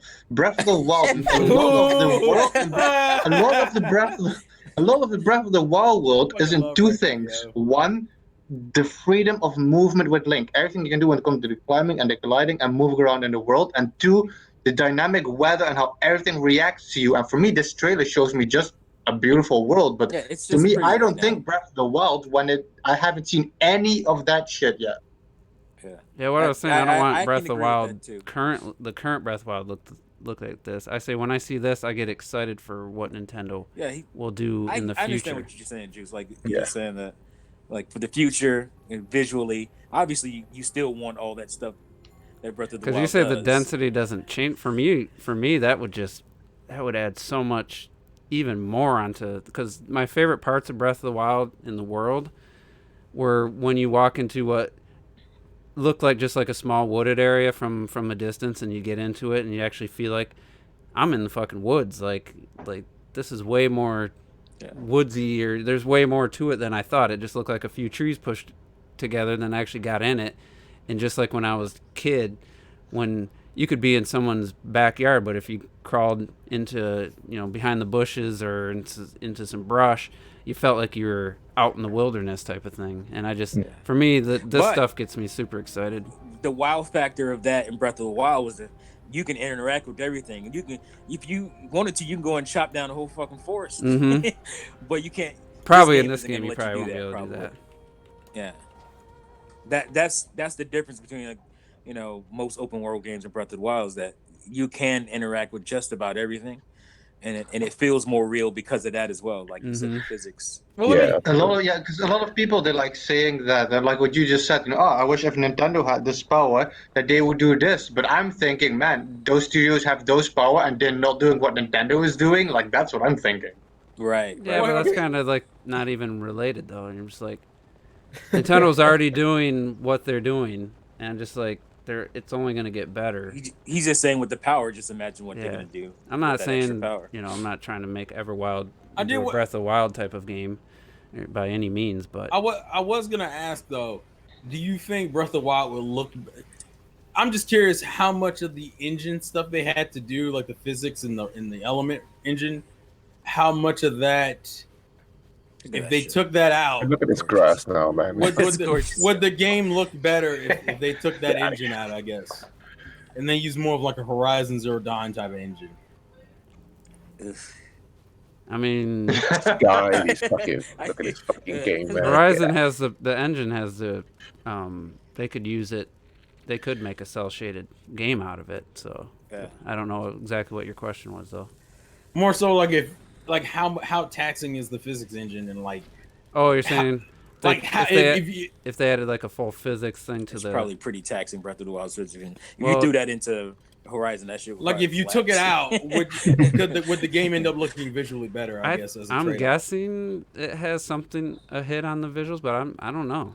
Honestly, I don't know what the physics definitely would do to the memory, which will affect the visuals. That's just a and I don't curiosity. Think just kind of that's what I thought you were going to ask, is if I thought Breath of the Wild 2 was going to look significantly better, and I don't think it's going to look Oh no, I didn't think you were gonna think that anyway. Technically, I think it's gonna be right around the same type of I expect that level, but they might get some areas that stand out and wow you from just because they're different from the like that underground. They're underground and there's like illumination from those. Looks like the same kind of stones used in the Sheikah technology. And do you think they might make the world smaller to make it denser? I don't know. I'm pretty to add more towns and people into I haven't watched too many theory videos or anything, so I haven't really thought about what they're gonna do. Yeah. Well, I guess because I don't think they will. I mean, this is a sequel to Breath of the Wild. This is a sequel to this game that we're watching now. So I can't imagine them going that much smaller, if smaller at all. I really can't. If they go smaller, and technically, Majora's Mask was smaller, so that would be the only acceptable. I guess I'm just saying because this game to me, this game already feels like it's kind of pushing the Switch to its limits. So like, I partially thought half of the this reason game is on the Wii U though. Yeah. I was gonna say that's the one thing I always hated when people say it. It's still a Wii U game. Yeah, it's a Wii U game. I still think I think he's right. I don't think they're gonna be able to get much more out of it. Because think about it, I'm assuming that Breath of the Wild 2 would add more towns and people into this world, and I'm like, I don't think that's not gonna affect the frame rate. When you're in the actual that's all memory Hitano Village, I mean, it's not like you're in all these places at once. Like right. Hitano Village is still pretty dense and still pretty large. So I just think the biggest difference is going to be the variety of new environments that you'll be in. I mean, the physics engine is The Witcher 3 just released on the fucking Switch. It looks way worse than this game as far as just visually. I mean, well, that's because of its realistic, type of because of its art style. And the Switch that's nowhere near the power consumption. I still fucking love the fact that you can fly onto a fucking horse and ride it. That should always. Then in terms of population wise and anything like that, the Witcher 3 population wise in the cities and stuff is exactly the same as a PS4. Mm-hmm. I expect to still be wowed about visually what they do. Maybe size, what they do in some towns or something like that. It is a Wii U game. I mean, they're gonna push. This is gonna be the first game that is completely off of the ground up on the Switch, and to me that's you're gonna see some nice difference. It's gonna be even if you see the difference between again Majora's Mask versus Ocarina of Time. There was still some pretty nice differences there. Visually, great character model differences, and the lighting in fucking lighting. So there was some really good differences, and that's good enough for me.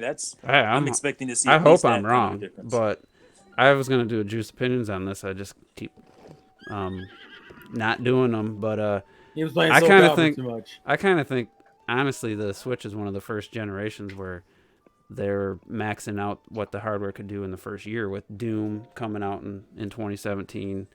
I don't think the 3D Mario game could get much better on the Switch. I mean, they'll polish it up a little bit. They'll tweak the engine. They'll figure out some ways to be more efficient here or there, but I don't see like significant improvements in those type of games that we've already like a sequel to Odyssey or Breath of the Wild. I just don't understand that mentality because the way technology works, I don't get it. It's been the same, and like I agree with T because it's like every console Nintendo ever had, no matter if it's handheld or whatever, compare like the first few games to the last few games. They still learn more and more what they can do with it. And we keep saying it. Breath of the Wild is a fucking Wii U game. Even if they would keep the style intact, it's still no matter what gonna be cleaner, and they can add like more particle effects or whatever the fuck you want. No matter what, it's gonna look better than this and run better than this. And people probably, oh my god, did you see Mario Galaxy on the Wii? That's definitely pushing the Wii.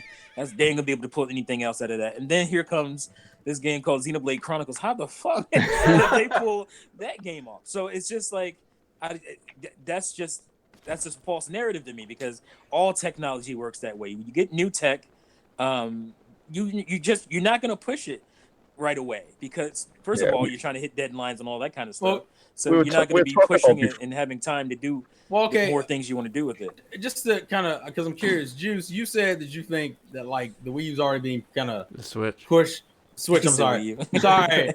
The Switch is being kind of pushed. We're not going back there, are we? Yeah, not yet. Well, it feels like. And I didn't just mean. But I'm just curious. What do you think is the most taxing game, like Nintendo first party game that's come out on the Switch so far? Visually. I bet it probably hasn't been made ground up. I bet you Luigi's Mansion 3 is probably pretty hard. But when you factor in that Odyssey's doing what it's doing at 60 frames per second, I think at 30 it'd probably look closer to. It'd probably look more like Luigi's Mansion as far as fidelity wise. Did you say first party Nintendo games? Yeah, I'm saying you first just said party, it, right? Because I don't know if you counted then, but to me, I would say the most taxing one would be Xenoblade Chronicles 2. I would say that's definitely I think it's the most more optimized. I don't know about. But no, Juice, let me get back to what you just said. You said you think Luigi's Mansion, basically Odyssey would look like Luigi's Mansion if it didn't have 60 frames. What'd you say? If it wasn't, it had 60 frames. It was 30. So the thing is, once you've been working with hardware for a while, they may be able to pull that off at some point. Later in because that's the kind of stuff that happens. It's like, oh, well, we didn't need to do such and such and such to get it to 60 frames. We learned that you could do blah blah blah, and that's what happens when you're dealing with tech that that's somewhat new. How many like we talked about this before, like with Doom and Wolfenstein. How it feels like those games are are pushing it on the Switch and stuff. But how many first-person shooters have we had made ground up for the Switch hardware? Yeah, those games weren't built for the Switch. They weren't built for the Switch at all. I mean that's.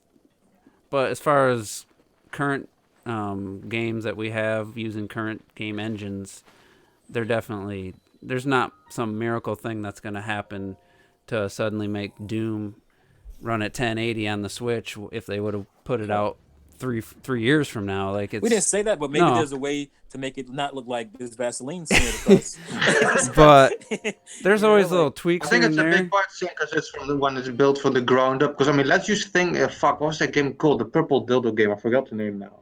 The purple what? Ninja game. Or no, the GTA game with the fuck. Saints Row. Saints Row. That's a really old fucking game, and it's like taxing on the Switch because it was built like shit. If something like that would be built for the Switch, it would look so much better and run properly. That was built for CPU heavy, 6th or 7th gen or whatever. So, I mean, there's some game engines that just aren't going to work. But as far as, I mean, the Switch ain't a huge jump over like the Wii U or anything. So. No, but I would argue we didn't really get enough time with the Wii U. No, I mean that's true though. It'll by the end you'll definitely see improvements. I'm just saying I don't think it's gonna be what we're used to. That's kind of how I'm feeling, and I hope I'm wrong. That's kind of how I feel with everything we're seeing. Like it's not like the third party ports definitely aren't. I don't think getting any better visually. That's not gonna happen because they're fitting bigger games that you didn't think, I guess. But it's not like they're just not gonna put the effort in to do that. So I mean, sometimes I mean, don't get me wrong. Some consoles, get a game at the start that's just holy fucking shit. It's gonna survive for the rest of the console. GameCube got. GameCube Squadron games, Luigi's Mansion and Rogue Leader. Yeah. Sometimes you got those developers who just fucking nail it, from the start, and then I'm sure given more time. I mean, at the end of the day, they still done Rogue Squadron, Rogue Leader 3, is it? And that was 60 frames per second with 2 players. Factor 5 were fucking crazy. Those guys are geniuses. They're absolutely crazy. Just really pushes stuff you wouldn't expect. You got like F-Zero GX, which just blew everyone's balls off. Oh God, blew your fucking balls off. Literally. And Metroid Prime, still art style wise, looks phenomenal today. Yeah. It still looks really fucking good. And Prime 2 looked better. It did look better. Yeah. And even with the Wii, Prime 3, not many games look better than Metro Prime 3. You Right. had stuff like where they're trying to like with the conduit and stuff like that. Conduit, yeah. You know, but Prime 3 still is one of the best looking games on the Wii, and that came out in the first year. Yeah, that came out early. So sometimes you just nail it, but then at the other times, you don't. So a great example is Naughty Dog, where you can see the great difference between Uncharted 1 and 2. Uncharted 1 looks like trash now. Uncharted 2 looks good, but then what they pulled off with Uncharted 3 and The Last of Us, you'd be like, holy fucking those games shit, like on another level too. They feel like the next gen. It's given the time. When you build games for these hardwares, I mean, Juice might be right. I think the other thing is better visuals with the Mario game. Like, I think as far as Mario Odysseys go, the next Odyssey 2 is not gonna look a whole lot better than Odyssey, but I'm fine with that. I'm not saying that. Yeah, but would you have said that about Banjo-Kazooie and Banjo-Tooie, and then you get something like Conker's Bad Fur Day. Conker's Bad Fur Day is one of the best looking games on the gorgeous. N64. It's fucking crazy. The only counter I would make is, first of all, the PS3 was a conundrum. A hard system to crack. That was once they actually figured it out. Yeah. And then N64 kind of the same thing. It was like the first true 3D console. Yeah, that's why I didn't use the Switch as an example, is already like a little different. Using established architecture, and then it's underclocked by 50% of what the chip was intended. So I just think it's going to be a marginal. They'll definitely be a little bit cleaner. For me, the Wii is the best example to use when it comes to the Switch. Because you have slightly better hardware, Wii over GameCube, Wii U over Switch, but they were still were able to do things later on that you were surprised by on the Wii that the GameCube could not do. What is it? Xenoblade Chronicles would not run on the GameCube. That's just not going to happen. So. I mean, basically you have to imagine this, because you think like, is Mario Odyssey gonna look better, and with Luigi's Mansion? But the way you have to see it is the shit they learned in Mario Odyssey and Luigi's Mansion when it comes to the lighting. That's the kind of knowledge they take with them while making Breath of the Wild 2. Yeah, I mean, Breath of the Wild 2 already uses some pretty advanced lighting. It's just in a big open environment, you can't. You don't get the same effect because you're. No, but you still learn from it. There's little details you can try to implement. Yeah, and I remember us arguing whether Odyssey started off as a Wii U game. We don't know. But I just remember. Yeah, we really don't know that. Well. Yeah, we don't know. And when did it come out? 2017. I mean, it almost had to start as a Wii U game. I'm sure it did. It came out in 2017. But like I said, even the gap. Odyssey, because I just want to say that quickly still. Even Odyssey, because you're wondering how could it be improved. In the first level where you find the T-Rex, that grass, that's some N64 graphics. I'm not kidding. For sure. You can give that Breath of the Wild grass in the sequel, for example, and then you're going to be like, holy shit, the first Odyssey looks like trash now, Right. That is possible. We'll see.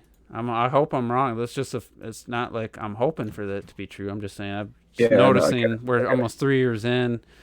And Luigi's Mansion 3 is definitely a standout game, but it's hard to compare it with its game structure versus something. But I did make the point, look at Crafted World. Look at how much lower quality, lower res, and just unimpressive Yoshi's Crafted World is to a Luigi's Mansion. Again, that's a game pushing 60 versus a game doing 30. So I think that's also priorities as well. There wasn't a lot of priority. Yeah. And for those that did I let the people know that I'm no longer an owner of Luigi's or Yoshi's Crafted World? I sold it. Sold. I said to you guys. I don't think I said it on there. The Yoshi's Crafted World is every week some kind of hate train. It found a good home. I feel like Juice just wants to justify his anger. It found a good home. There's a kid very happy. He loves the game. Yeah, I could have swore you said this last Monday. I think so too. I don't think I said it on there. I said it to you guys in the chat. I don't think you said it on there. I think we were talking off air about it. And now No, this that kid's wasn't. We weren't even this talking. kid's like, I got fucking ripped off for this shit. Look at this. We were just I was kinda just glad it chatting, wasn't one of the games that got the $20 off Black Friday. It wasn't included in that because it came out this year, and Nintendo's not gonna discount a game. It came out same, within 2 years. So I was glad to see that wasn't on the list of new games for 40 because I would have felt a little bit bad at that point. Yeah. But. Donic Arts pointed out that Yoshi's Crafted World was on Unreal Engine 4 when Luigi's Mansion has its own custom engine. Yeah, so. that's what I'm saying. I think I think it really boils down to certain developers and what engines they decide to use. If they have a custom-made engine, and I think they thought Unreal Engine 4 support. They're like, all right, this is easy to develop. We mastered this thing, and Can't wait then to see Mario on Unreal Engine 4. Yeah, no. And then every game that's come to Switch, Digital Foundry's basically, everyone they've done, they're just like, yeah, Unreal Engine 4 can't. I mean, on Xbox One, games are running at 720p. So, yeah, it's not the best engine. It's not the most efficient engine, but no. And surprisingly, the Respawn used it for the Jedi Fallen Order. They weren't forced to use. Yeah, and Jedi Fallen Order looks damn good. It's got a few technical issues, but not. I don't know if it's related to the engine or not, but. That game looks really impressive. It looks good, boy. So, all right, we had a trivia question. I was looking at 2005 games, and for some reason forgot that was still 6th gen. I mean, the 360 came out, but it wasn't really doing anything. Talk about for a game that our system wasn't getting pushed with the first probably 8 months of its life. It was getting ports from 6th gen games, but. GameCube had a bunch of exclusives that year, and other than Resident Evil 4, every single one of them was under a 77 on Metacritic, and there was 4 that scored in the 60s. So my poll question or trivia question was, which of these games below scored the highest out of the 4 games that were in the 60s on Metacritic? So we had Pokemon XD, Geist, Star Fox Assault, and Mario Party 7. What game did you guys think? It better not be Mario Party 7. I'm gonna kill myself. I guessed Geist. That's what I guessed. All right, Retro. For me, I was just thinking about because it's weird to go in the lowest and then see who scores the highest. It's so random. I feel Pokemon. There's always a trick fucking game every week. I think Pokemon's the trick fucking thing this week because Pokemon usually scores pretty high. I'm gonna say Pokemon's the trick one. I just went with which game was more original that tried to do the most. Where I feel that probably gets more scores based on that. And I also have to go with Geist because that was a fucking masterpiece. I wouldn't go as far as saying it was a masterpiece. When it comes to what the game did, the fact how it worked, when you had to control everything, right down from animals to the cameras and everything, the way it worked, that was so fucking well done. I would call it a masterpiece. Real quick, I just want to make it. I want to make this of note that it took Retro an extra 5 minutes to come to the same conclusion that Clock came to in a matter of seconds. Clark was like, I picked Geist. He told the better story, though. His was very entertaining. I want to be dying. What's so funny is that fucking Juice's fucking poll, masterpiece. His poll says, instead of Mario Party 7, it says Mario Part 7. Oh, it does. It makes me laugh so much. You failed. Hey, I'm sure everybody knew what I meant. No, I know, I just noticed it now, and it looks. Yeah, so I filled in the missing Y. It looks It's the kind of shit where your brain just fills it in. Your brain is something else. So, I didn't even notice. The reason I didn't notice either. The reason I went with which scored the highest because 2 games had the same score. The two low games had the same score, so otherwise I would have picked which one was the lowest, but then there was 2 with the same, so that's why I had to go with the highest. Terrell, what do you think? I wasn't sure because I didn't know much about Geist, so I thought it was Pokemon personally. So what do you think Pokemon got? It's in the 60s, but what do you think the score was? I'm probably, considering it's technically better than the first game, I was guessing 68, 69. Nice. All right. 66. Can I just say something? My pick was Geist. Let me just get my pick out. That's next week, Robert. Jesus. My pick was Geist as well. All right. Because Geist is the gamer hipster pick. Because I always hear people talk about Geist this, Geist that, and it sold like 10 copies.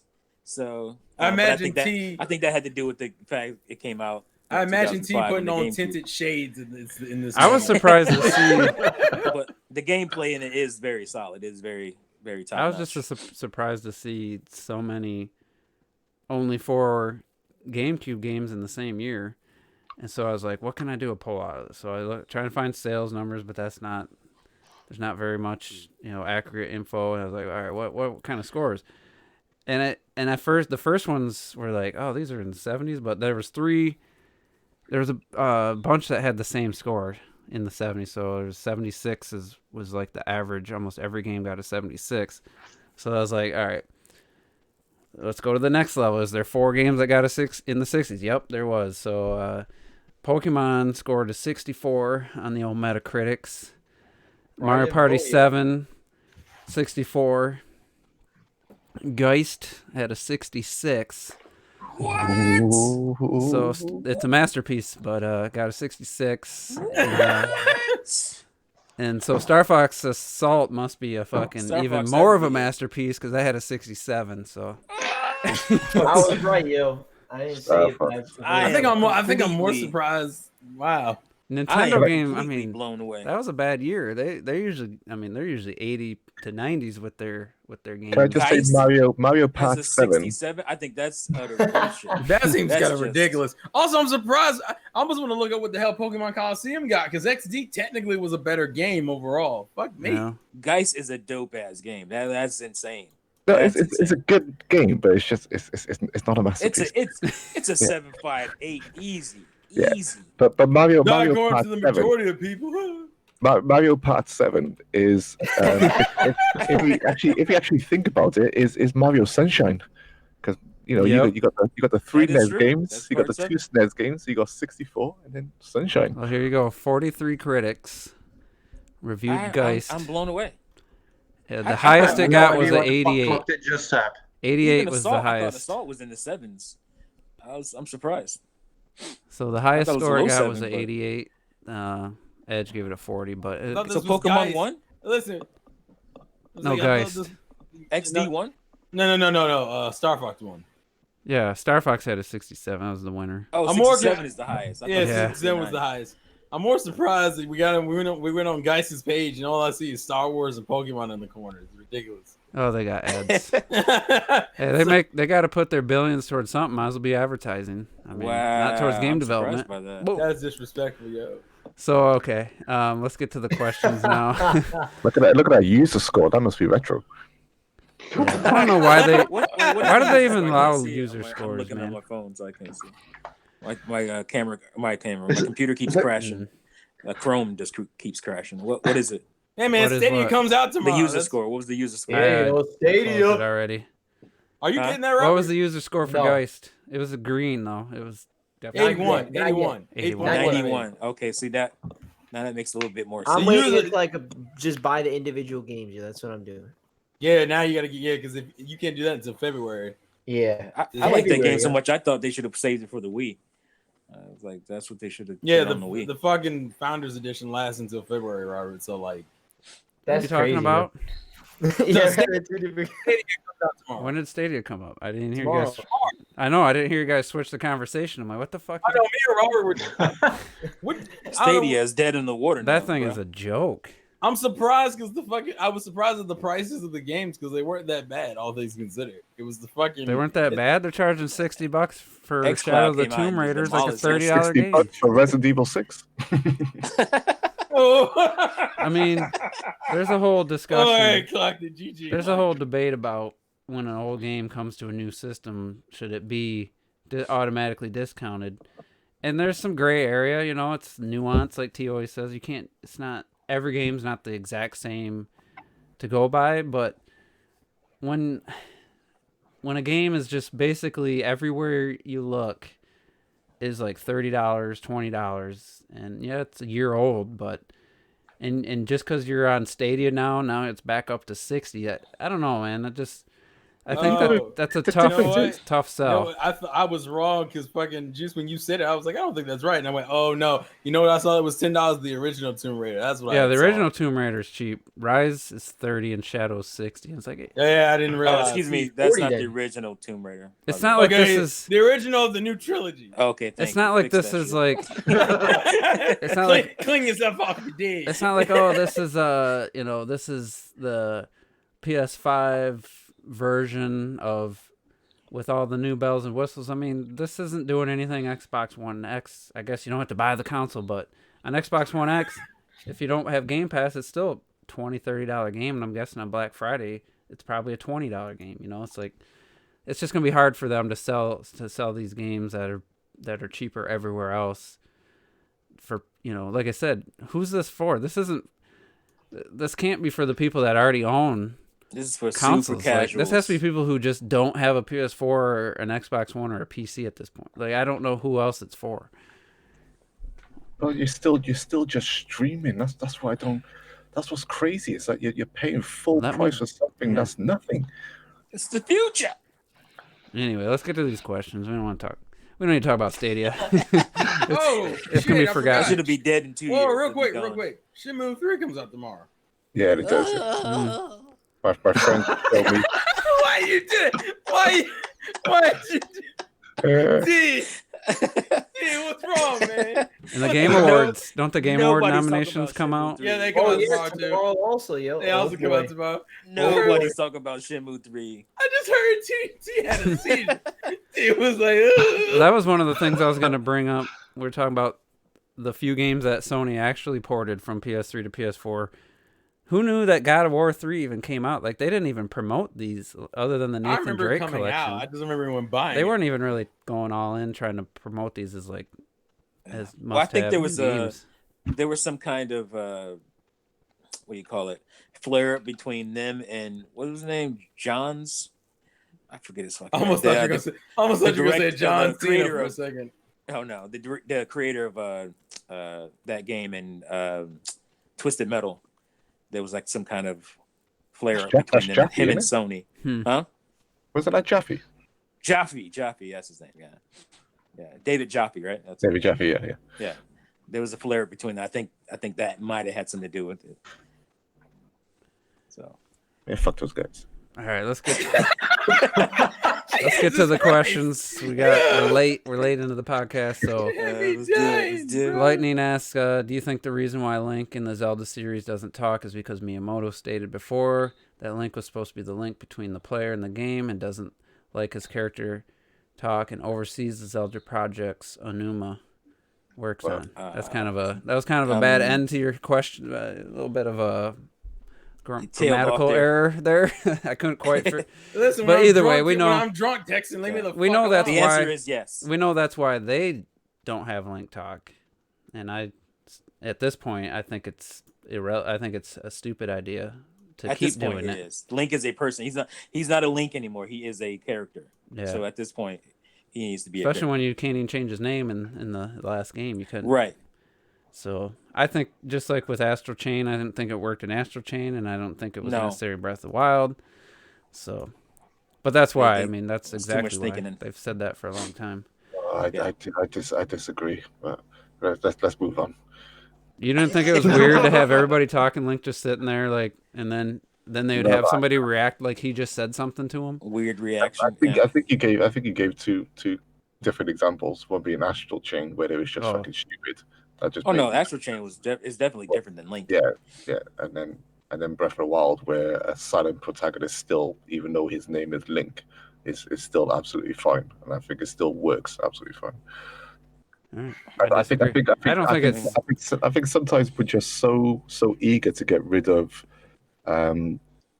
some gaming things that people used to say that they're from the past, maybe technical limitations or whatever, but a silent protagonist is in many respects, as long as it's done right, just like with other things, is still like a fundamental way of telling stories You know, you can have silent protagonists, have those as a fundamental Yeah, I base agree with that. I of the just story and everything else around it. I feel it didn't work in Breath of the I Wild. definitely agree that you can have a silent protagonist, and that could be amazing if it works. Like you said, it doesn't work in Breath of the Wild anymore. You cannot have an extremely emotional conversation with your main character, and you just sit there like a fucking idiot. You cannot do that. Not even text, nothing. You can't have a silent protagonist when people are talking to him. Yeah, yeah. You didn't even know what he that's said. The difference. You got reactions from people. Listen, he could be a little bit crazy. That's all it is. Without even knowing what Link said, like Daruk would react like Link had just said something to him, and I'm like, "Oh, that's crazy." This is where it's now. That's where it just. I'm fine with the silent protagonist. I'm just. I just don't think it was. I think it was the wrong choice for what the design of Breath of the Wild's story and how they. It's like I give the same example every time. The thing with Mipha made Link seem like such a fucking asshole just because he didn't. Yeah, he never talked. Heart and soul out to him. Yeah, he just sits there like I like agree. Sorry, I hate to agree with Retro, but. Oh Jesus! Is this what we're doing? I have to. Damn. Oh my goodness! I felt that. I felt like, oh, he's not gonna say nothing to her. Like, what the fuck, dude? Like, I felt completely different. Like I said, if it, you know, it's taste. It's taste. Yeah, it is taste. Absolutely. Yeah, Clocked ain't got it. Ouch! Jesus Christ! Says the man who thinks that Xenoblade Chronicles X and 2 have a completely different battle system. Oh my goodness! Anyway, when do you predict the Nintendo Selects line will be introduced for the Switch? For reference, it was introduced for the Wii in its 5th year, 3DS in its 6th year, and Wii U in its 4th year. Probably 5th. It'll be introduced when the Switch 2 comes out. I'm gonna say 6th. What game? I'm sorry, I missed What's the question? Nintendo Selects. Nintendo Selects. I wouldn't be surprised though if 2020 they threw some of the ones that aren't selling anymore, like ARMS or some of the Wii U ports. Fire Emblem Warriors or Bayonetta 1 and 2, you know, something like that. I don't see like the main big ones ever. Some of the Wii U ports that were already selects. Yeah, like Tropical Freeze. Exactly. Oh god. It was already a select, then it was unselected. $60 again. What the fuck? Back to 60, and then it'll be down to a select again. Nothing wrong with that. 10 years after it came out. That's when I'll get it. When it's 20. No problems there. You guys are right. I think Nintendo with the Switch, they're at a point where I wonder if they even would do selects with how well the Switch is going. I mean, they usually do selects also on games that sell really well. I just feel the Switch, the way it's going, maybe at this point it would almost cheapen the brand. Like, it's not necessary for them to do it again. You don't think a game like ARMS... For Kyle bought his money, he want his money, bitch. I mean, what good is ARMS not selling at 60 do to you at this point? Like, the online's because I can dead. still sell it for 60. The online's dead. No one's buying it. You put it at a select. You put I got it everybody doing the voice. Yeah. You put it at 20 now. or 30, you might get a bunch of people buying it. New Switch owners, you know, re-put it back on the shelf, and then you got an online community resurgence. You know, I mean, yeah, but we don't play it. But you know, if you go into ARMS right now, I guarantee you get a match. I mean, there's loads of people. I'm sure there's people playing it, but if the numbers were there, I would think it's pretty small. Yeah, but in the few thousands. I mean, you're not. Bruh, I got on. What was it? I got on Splatoon on Wii U. No problem. Well, yeah, that's still pretty active. I mean. Well, but that's why I think ARMS. I think people underestimate a dedicated fan base. I think people are still playing ARMS. I don't think there's not anyone playing ARMS. I didn't say no one was playing it, but talking about a few thousand people probably. But they ain't got no legs. Yeah, let's argue about it, guys. Let's argue. Go. All right. Next question. The fuck are we doing right now? Since every 3D Zelda game has been delayed at least once, do you think the sequel to Breath of the Wild will be delayed or will hit its official release date? That's a good question because every 3D Zelda has been delayed. I don't know about Majora's Mask though. I'm not sure about that one. But is there a release date for? Hasn't there a release Breath date? of the Wild doesn't even have a The only release way date, it won't be delayed is if they don't give a release date until pretty late, and they know it's gonna be. Is it possible to be delayed from my internal release date? Yeah, no, I was gonna say because it's not like it's not even. They didn't even say 2020. They just said it's in development. They said nothing. He's not saying from now. Like they could give it a release date. He's saying once they give it a release date, and then will it be in delayed? The future. Yeah. I'm saying it will not get delayed. I'm saying that's always a I possibility. think they won't even Someone say, announce yeah. the date until it's way like Yeah, set. I don't know. I don't think But you so. guys, you're not answering the question though. With the internal. I don't think it's gonna be delayed because I'm wondering, has Nintendo delayed any Switch game so far?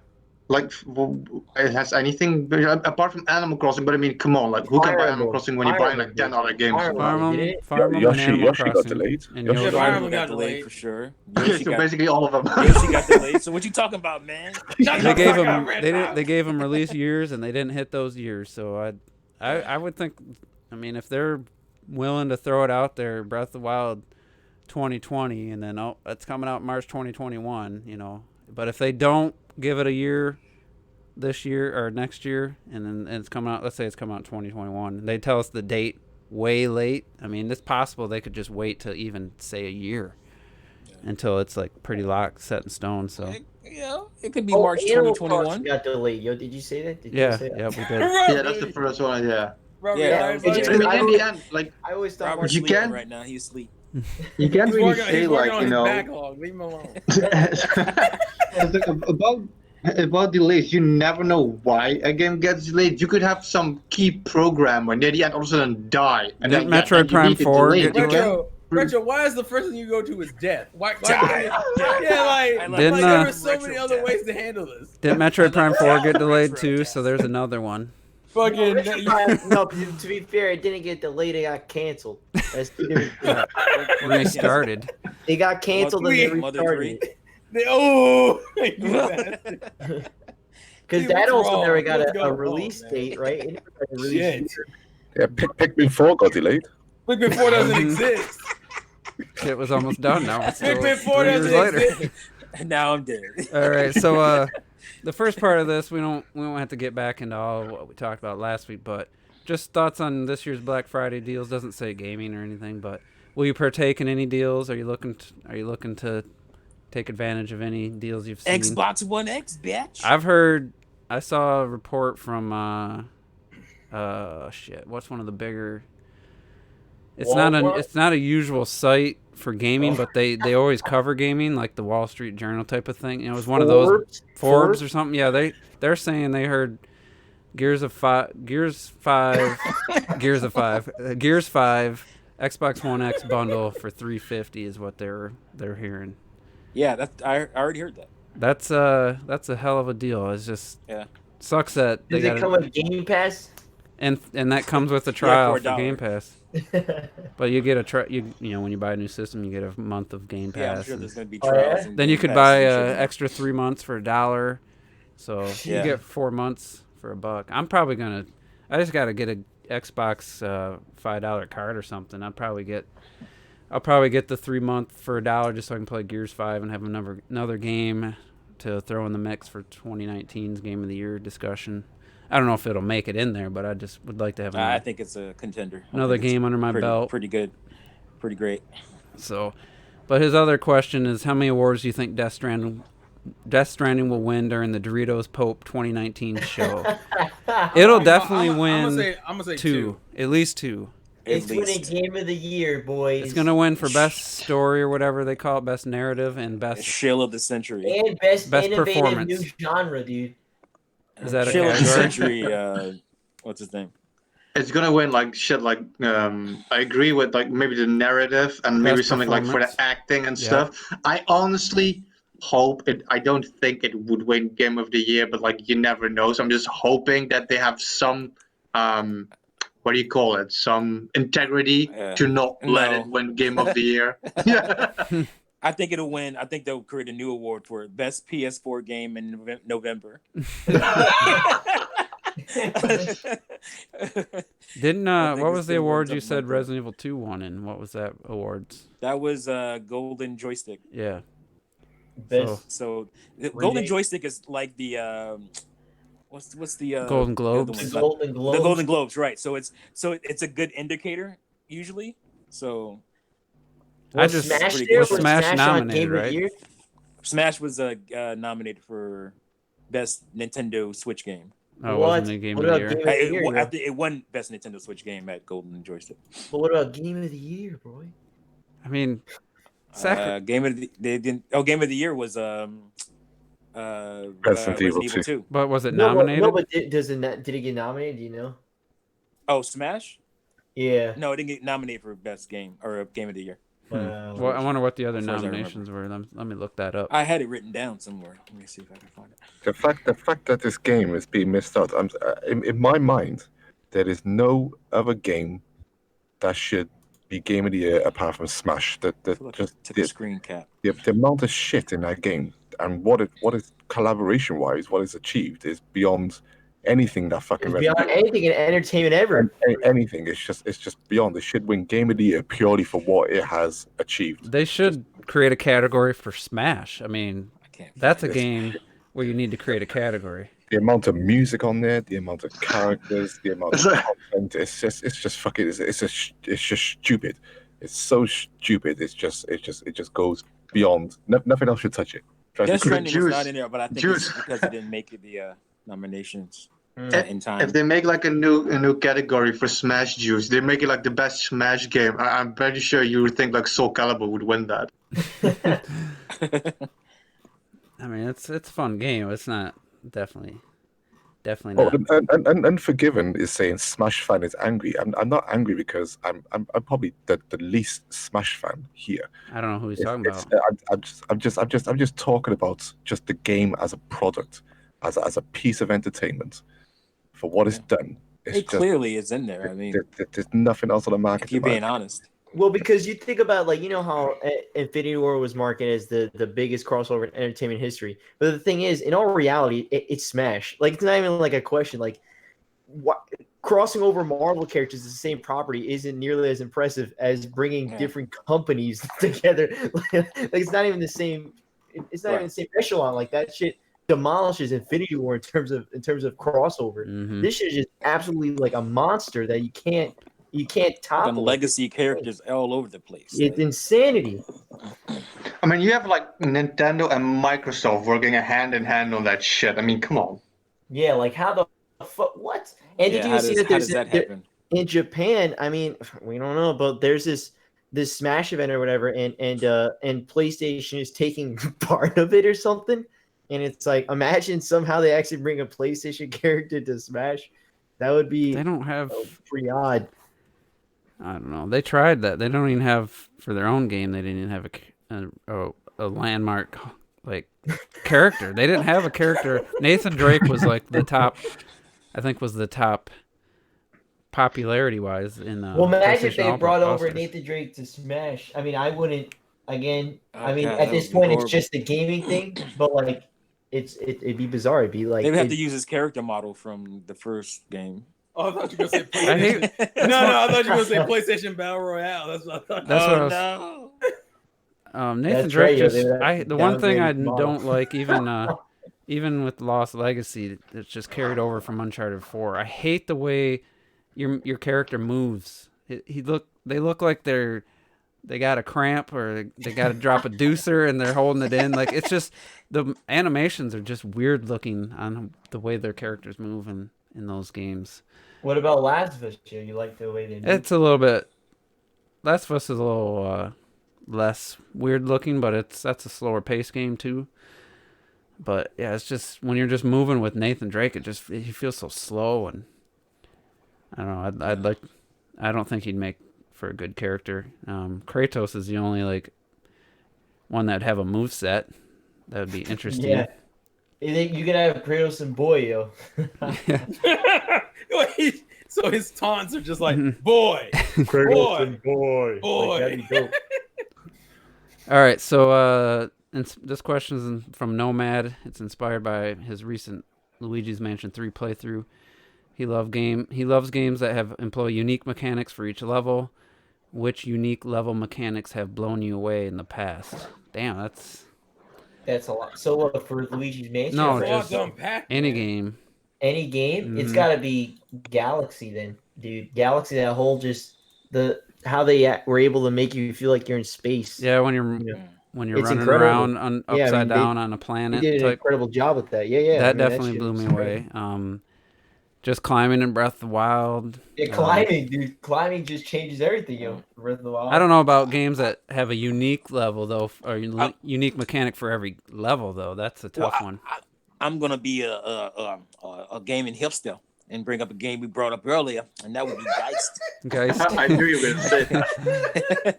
Geist. You know, talking about grandpa for a minute. Talking about a first-person shooter that allows you to do all kinds of puzzly type of things in it. So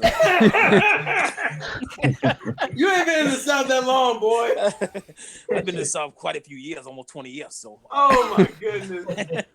I don't think there's too many games where you're doing something unique for each level, though. That's hard to pull off. I think Mario 3D World and Mario Odyssey both achieved that. I mean, Mario 3D World and Odyssey both use throwaway ideas in many of their levels. It's like in Mario Odyssey. I remember, when you turn into that bird with a beak, you stick it into the wall. Mm-hmm.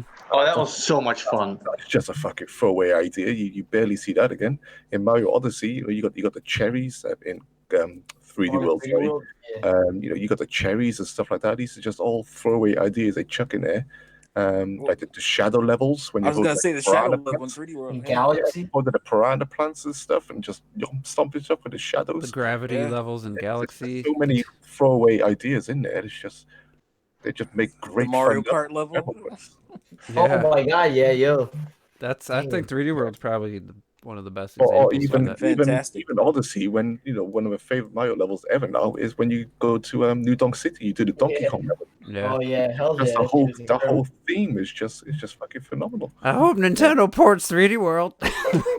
That was my first attempt at T. What about when you became a tank? Remember that when you become a tank and you got the rainy part of New Donk City? That was only used once or twice. Yeah, it's crazy. For T as well, with Banjo-Kazooie. In Banjo, you got transformations. You turn into a crocodile one level, which is fucking... You turn into a goddamn washing machine. Yeah, Banjo 2 stuff is fucking... Oh, that's 2, yeah. Yeah, it's just fucking... It's just some great stuff. Just throw away turn ideas. into a pumpkin and go down the toilet. What the fuck? And that shit just works. It makes sense. That even sound real. That sounds like you made that shit up. Yeah, that's real, man. It's like explain that shit to somebody, man. I love this game about this bear and bird where I can turn into a pumpkin and get flushed down the toilet. Like me and Retro. Were you high? Me and Retro were talking Donkey Kong Country. One of our favorite levels is when you is a level with Squawks and you just got the light shining with shadows and stuff, and that's just a throwaway level. That's just chucked in there. It's fucking great mechanic. And it's a phenomenal ass level. Yeah. So Samurai Showdown has a release window on Switch now. There's a separate trailer for a release window. What is that? I'm watching it. It's an SNK game. You wouldn't. They definitely added a strong cell shaded. The release window is what's the release window? It's like Q1 next year. Q1 next year. They really. This is definitely an example where they really changed quite a bit the art direction. That's way more cell shaded than the original PS4 release. I mean, they do what they have to do. I'm guessing they're going to want 60 frames per second. I just haven't looked. But that game does not look that taxing. Are you sure? I thought it's the same looking for the PS4. Well, the trailer starts out very cell shaded heavy. No, yeah, the PS4 version's like that too. See, they're doing that same trick where they showed a Switch console on the screen, so it's only about a quarter of the actual screen gets the footage. That's pretty... I gotta go back and look at the PS4 footage now. Let me go back to the beginning here. That looked way more cell shaded than... Maybe it's a different part of the game. Your Facebook story. Don't be sending me this is... Welcome to Facebook. But later on, it doesn't look so bad, or so. I'm not saying bad, but it doesn't look so cell shaded. But this almost reminded me of Beautiful Joe in the beginning. I was like, damn. I think that was cutscene stuff. The gameplay doesn't look that cell shaded. I'd rather have Soul Calibur 6, but why? You already bought it. I know. It's a good game. No. I like how. If it go, that's a Black Friday. I might double dip if that game's like $15 or $10 on Black Friday because it's only $20 now. What do you mean on PS4? I might get the PS4 version just so I can play it, in the comfort of my couch. Cause I ain't gonna play online very often, and if I do, I play PC. But I've already got 7 hours in the game, and I'm starting to practice with. Oh yeah, I was say how much of that was actually spent during gameplay and not fucking I character customization? Probably have like hour and a half into character customization. So we call that dedication, folks. Get on. It's cool though. I mean, it's one of those things where you never know you wanted, but like now it's like if other games did that, that's a really cool feature. I mean, even just the color swaps. Is it a tempting feature for you now? Like if I heard another game was gonna, like a fighting game was gonna do that, that to me that's something I hope becomes more of a standard.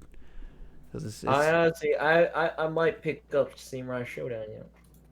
I was already kind of planning to get it. I'm just kind of waiting for it to fucking come out. Well, I want to play as Nakaruru.